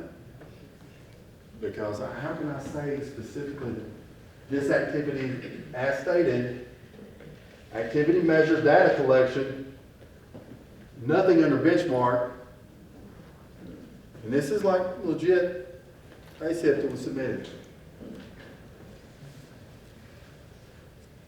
But if I look up this vendor in What Works Clearinghouse, it's not going to have the vendor's name. It's not going to have, that vendor's not going to be in What Works Clearinghouse, but what is going to be in What Works Clearinghouse is the evidence-based citation of strategic instruction. That's where you get the correlation when asked to submit the citation and your contract with the vendor, but you have to make sure it all aligns, because it seems like to me more appropriate would be to have that activity under teacher effectiveness. We're going to ask these same 4 questions that I went over earlier. Is the school doing what it said it's going to do? What progress is being made toward the targets? And do any targets or actions need to be revised? What evidence are we gathering? Because if we've approved our ACIP on October 15th, and we got it submitted by the deadline, and we're having a mid-year review into November, December, is it going to yield the results that we want it to yield? Because you probably haven't even had time to do that mid-year benchmark assessment. You may have the beginning of the year, but there could be issues with students not being there. Could have issues with transient population. There's a lot of things to consider well beyond just what's on face value of this ACIP, because you have to determine the effectiveness. All right, another example, same critical initiative, implement evidence-based practices to increase student achievement, but this time the activity, hire an instructional coach. We don't have anybody that wants to just, we're going to improve everything. We're going to change the world by hiring an instructional coach, an attendance liaison. We're going to change the world. This one paints the picture similar to what the other one did. We're going to rely on a vendor. We're going to rely on an instructional coach. What if we hire an individual as an instructional coach that just learned to walk upright? You know, nothing was still dragging the ground. Is that going to, in and of itself, hiring an instructional coach, going to improve student achievement? What if they're not engaging in coaching cycles? What if they're not effectively coaching those teachers? I have a question. Yes, ma'am. So, my question is about the activity, hiring an instructional coach. Can you give me an example of if that was a critical initiative and we were going to hire an instructional coach, what would be a better activity? Dr. Williams. Yeah, this question came and up. the reason why I'm asking is because when we have to submit those plans, you know, well, I'm going to say this. Just say it, be transparent, because I think I know where We're it's supposed going. to put hire instructional coach, if we're hiring personnel. That word hire has to be there. And that's how they reference the dollars Right. that will go back and be reflected in the EGAT. Absolutely. So if that's not how we want it, what we gonna do? So let me say this, as the person who makes sure your EGAT application and your ACIPs align, I don't look for the details. Okay. I look for the school improvement allocation and making sure that allocation matches whatever the money is being spent on. Okay. I don't review the ACIPs for these activities and details to see if they work or how well written they are. Okay. That is what OSI. And that's great, but, go ahead, Nicole, because we had the same question yesterday.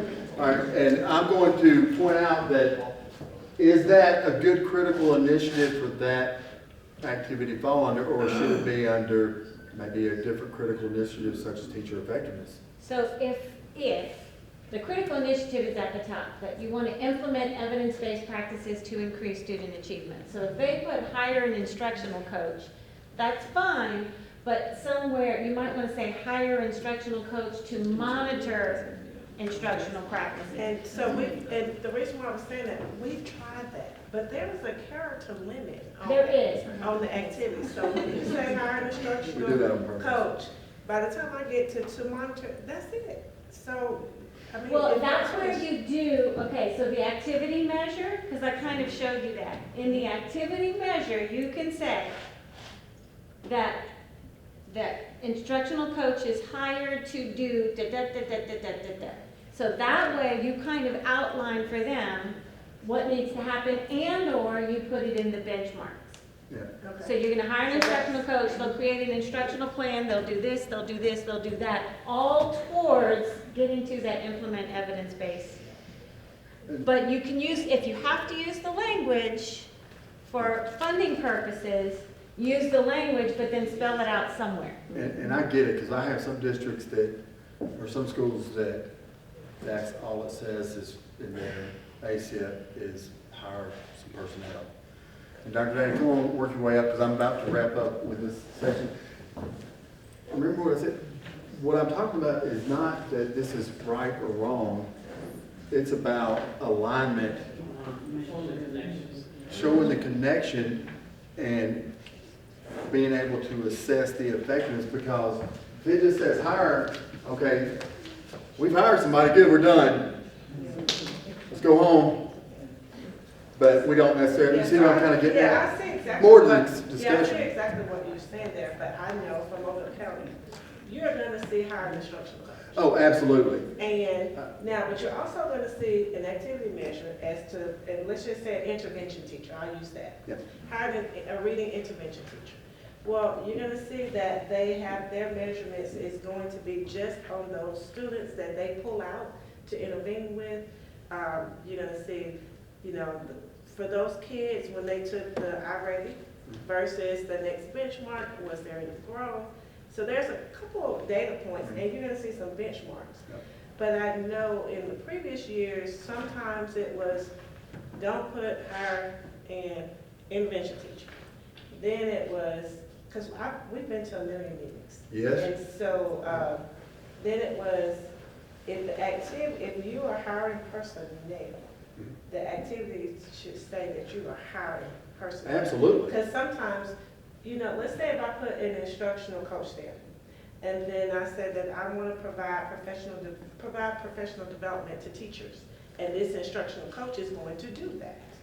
Well, if that was my activity, you really wouldn't know that the funds that I'm providing there is for FTE. So that's why we're utilizing that activity to say hire, which lets everybody know that this is an FTE. So, And you but I can- understand what you're saying about the You can do activity both. measures. You can say hire and utilize Okay. instructional coach. And you still are within your character limits. Now, when you print this out, you can also add, you can edit it. And Can we not take some of the character from critical initiative we're and move working it on to character activity? limits, by the way. We've got plans for that, because we've got people who are like, wait with the. Because it would be easier for me to understand if there was a little bit more narrative, but you can also see what is not here. Yeah, there's no. Activity measure and benchmarks, Right. Which could spell it out for you. nothing. And y'all, I'm sorry, I gotta turn it over to Dr. Dana. My time is up. Thank y'all. So what you're going to do is thinking about these two examples that Dr. Joe went over and saying, you know, there's some information that's missing, that's needed. We can't have an effective media review to determine if hiring an instructional coach was actually effective. We're missing some information. We're missing some data.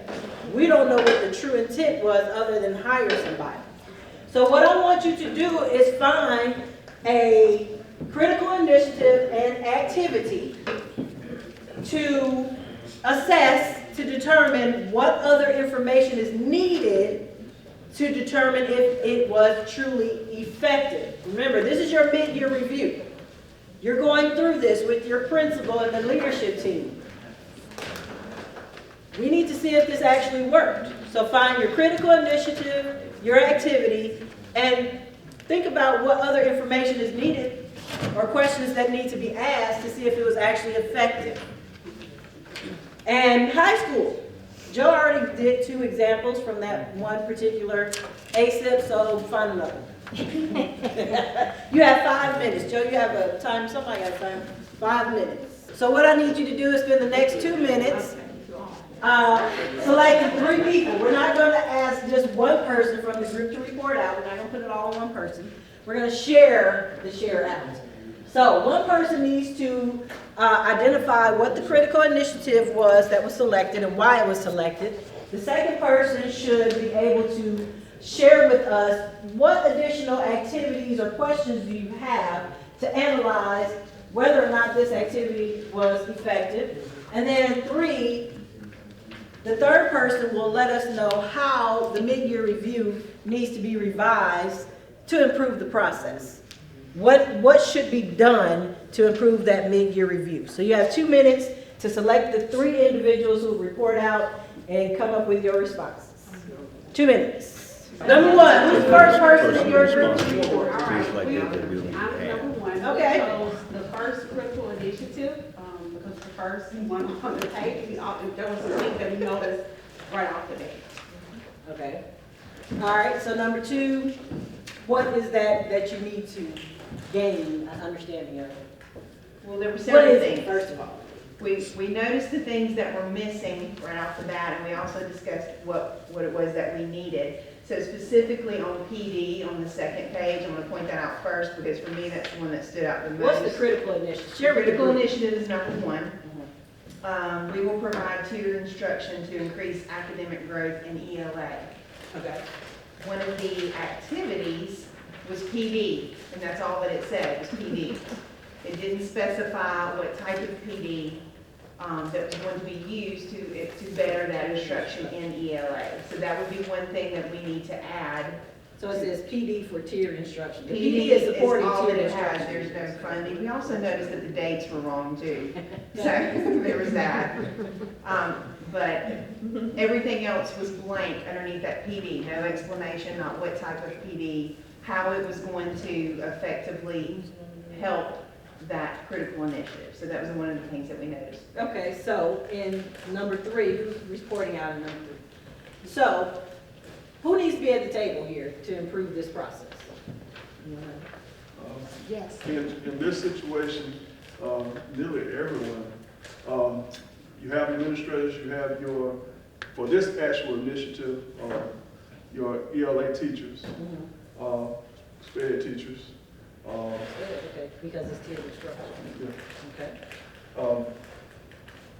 And am I going ahead and answer the question? Yeah, Oh, I just asked you something else, throw you off. Yes, ma'am. All right, so based on what we're doing so far, I'm gonna have to go back and do this actually. We're gonna make sure everyone has a copy. Yes. Make sure everyone understands it. Make sure that everyone can go through and be able to answer any questions that may arise. Because if you're reading through it, you should be able to answer your own questions. And if you cannot answer your own questions while you're reading through it, there's a change that needs to be made. Correct, correct. So, based on this PD activity, do you think you need to get PD there at the table, your PD coordinator? To go find some PD for you that might help, depending on what PD is? I think you need to get input from the ELA teachers about what kind of PD would benefit them and help them to better their instruction. So definitely have them at the table for that input, and then from that, go out and search for the PD that meets their needs. Okay. You might need to allocate some funds, right? Were funds allocated there? No, so it's gonna be free. Somebody in-house is running it, right? And how good, what quality PD is that gonna be? Plus the program that was listed with even at the money that's there is incorrect. Cause read 180, one that was mentioned, it was like 1,300. This per student. Do that again. All right, yeah, like per student, maybe, No, yeah. Way more. All right, thank you so much, guys. So, who's next? We are. Let's go high school, okay. I got you, Dr. Gotta be quicker than that. So our critical initiative was implement activities to promote positive student outcomes.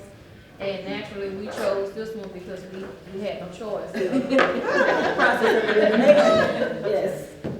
All right, and my task was to find information that's needed, what information that is needed to effectively analyze the critical initiative. So the activity that I chose was purchase student supplies, and that's all they have. Is not specific activity measure. It says purchase orders, which you can prove you bought it, but that doesn't show that it's actually promoting the positive student outcomes. Correct. Exactly. Purchase it and now what? All right, so to revise this, what are we going to do? If you are sitting there from the district level with the principal, what are you doing to revise it? So what's happening?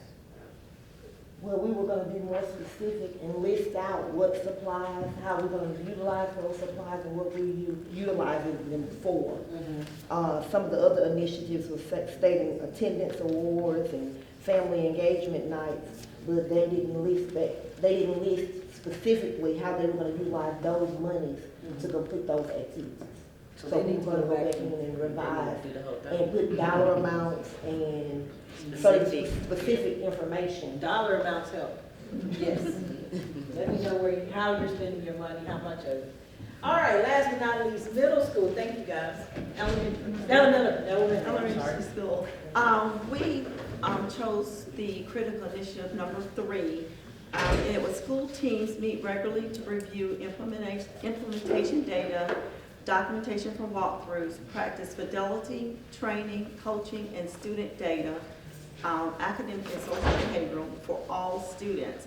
And what we did was we looked at the critical initiative and the activities to see where the I'm activities. sorry, hold on. Can you read that? How many of you kind of got it? Yeah, I had to go and put commas. Is that really a critical That initiative? was one. Read this again? You see me doing it. I'm trying to. Okay, so school teams meet regularly to review implementation data, documentation from walkthroughs, practice fidelity, training, coaching, and student data, and then they have in parentheses, academic and social behavior for all students. So that stuck out to Well, me. critical initiative. So- In one. Those could be broken up into activities. What are you trying to do? But, okay, I'm And trying. so looking at that, and then looking at the activity and the benchmarks to see, could they answer all of what they wrote there? So this is what made us stop on this particular critical initiative. Okay. Because of how it was written in a tall order. Yes, I like that, tall order, too much of it before. Number 2, what information is needed for this lofty? Yeah, it's definitely packed, and that, like I said, that was one of the things that caught our eye. Basically, we're saying the activity measures the critical initiative should be in the activity measure, but when they're talking about walkthroughs, there's no activity measure to determine, okay, if there's feedback, what are you gonna use? You're gonna use ACIP, you're gonna use Elliott. What about the feedback for the teachers as far as practice fidelity? How is this measured? How are you measuring that? Training, what type of training? What type of PD? The objective is diagnose and respond to student learning needs. But it says here the activities provide high quality tiered instruction. If you look at the benchmark, it's only referencing tier 3. They have notes from tier 3. So how are you're gonna wait until students become tier 3 before I actually respond? So, and then some of the things that they have for a benchmark should actually be activity measures. And so I'm sure like the other 2 groups, you're going to go back in and let's revise this. Yes, definitely. Tell me what you're talking about, because none of this makes sense. So one thing was on the critical initiative, this is for all students. Well, if you're only looking at data from tier 3 in your first activity and then tier 2 in your last activity, you're still forgetting your tier 1 students. For all students. And so you don't have that for all students. You also do not have, on the benchmarks, some are just, I mean, like the last activity says hire 3 teachers and 1 interventionist. Well, what program are they gonna use? Are all your teachers familiar with it? Because when you have a leadership meeting, you need to know, okay, well, they use this one and this one worked, or they use this one and it did not work. Correct. Very good.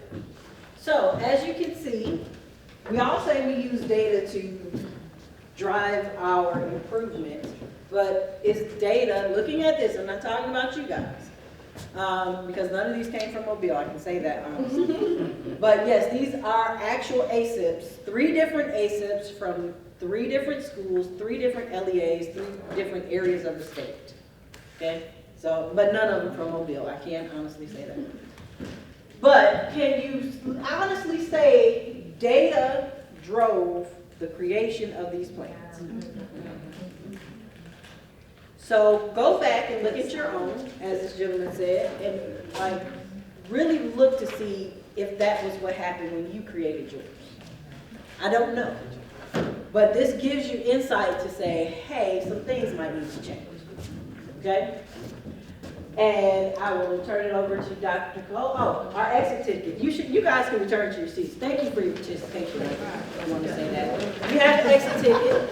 At the top of the exit ticket, you can just write the name of your school district, your LEA's name. You do not need to write your name. But we do want to know, based on what you have learned from the training today, who should be involved in mid-year reviews? What data resources are needed to conduct them effectively? And do you need additional support? You need support from your LEA, you need support from the State Department, from OSI, ARI, OMI, COGNIA. Do you need additional support with your mid-year review? And then list any questions you have that are remaining. Okay, we have a couple of folks who might need some. So you guys might be asking, why are we here? Why are we being asked to be here? There's several reasons. One is, if everything ran perfectly, we wouldn't ask you to be here. But we want to help improve your efficiency. If you were at the first sessions that we had at the beginning of the year, then you might have heard Dr. Killingsworth talk about being audited and EGAP issues and things like that. While not specific for that reason, when you guys, the more you hear what's happening in other districts, the more you learn, the better alignment you have for all of those required elements.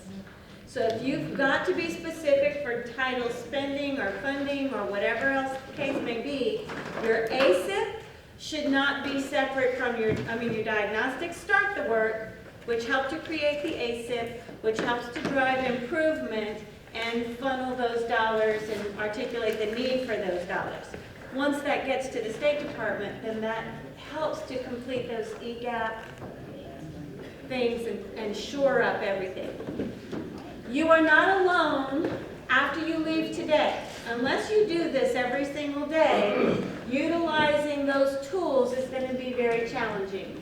Please know that when you log in to the Cognitive Improvement Platform, you're going to see your name in the upper right-hand corner. It says, "Hi, Nicole."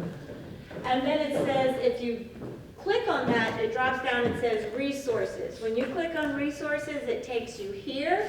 So you choose if you are a system or if you are a school. I'm sorry. Where's my systems? It's in there. There should be one for systems. Anyway, once you click on that, then you've got resources for accreditation for the Cognitive Improvement Platform. So there will be videos and webinars and tutorials on how to utilize the ATOT, the TOT, the Elliott, the strategies. So if you need help with those are there. There's going to be a video on the federal program's YouTube page, plus they are going to upload the slide deck for you on the YouTube page. So if you want to grab a link to that, once you follow them on YouTube, there's tons of resources that federal programs allows you to access. So once you follow them, you don't have to worry about it. Click on the link and just click follow, and you can always go back and grab our slide deck and everything else.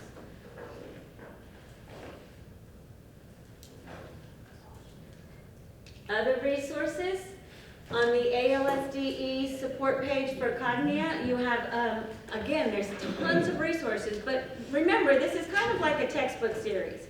You know how when you buy a new textbook and it comes with 17,000 boxes? You're not going to utilize all of them, but find the one that works for you. So you might want to explore some of these links and find the ones that work for you. But we have additional webinars and things on this support page. Also linked there is the Padlet page. And we know it is close to the Christmas holidays and that it's hard to leave your buildings and your jobs at this time, especially with those mid-year reviews coming. But we thank you for taking the time to expand your learning, to improve your capacity, but we don't want you to frustrate at any point. So when you get to a point where you're like, what is happening? Give Dana, well, you can call Dana, you can call Joe, their contact information is coming out. You can call me if it's platform stuff or just what do you think about this? I'm happy to help at any time. So after you do your exit ticket, please be safe going home. We were trying to finish a little early because we know some of you are going to be hitting 5 o'clock traffic. Some of you might still be hitting 5 o'clock traffic, but we want to get you out in as safe as possible. Thank you for being here and for learning.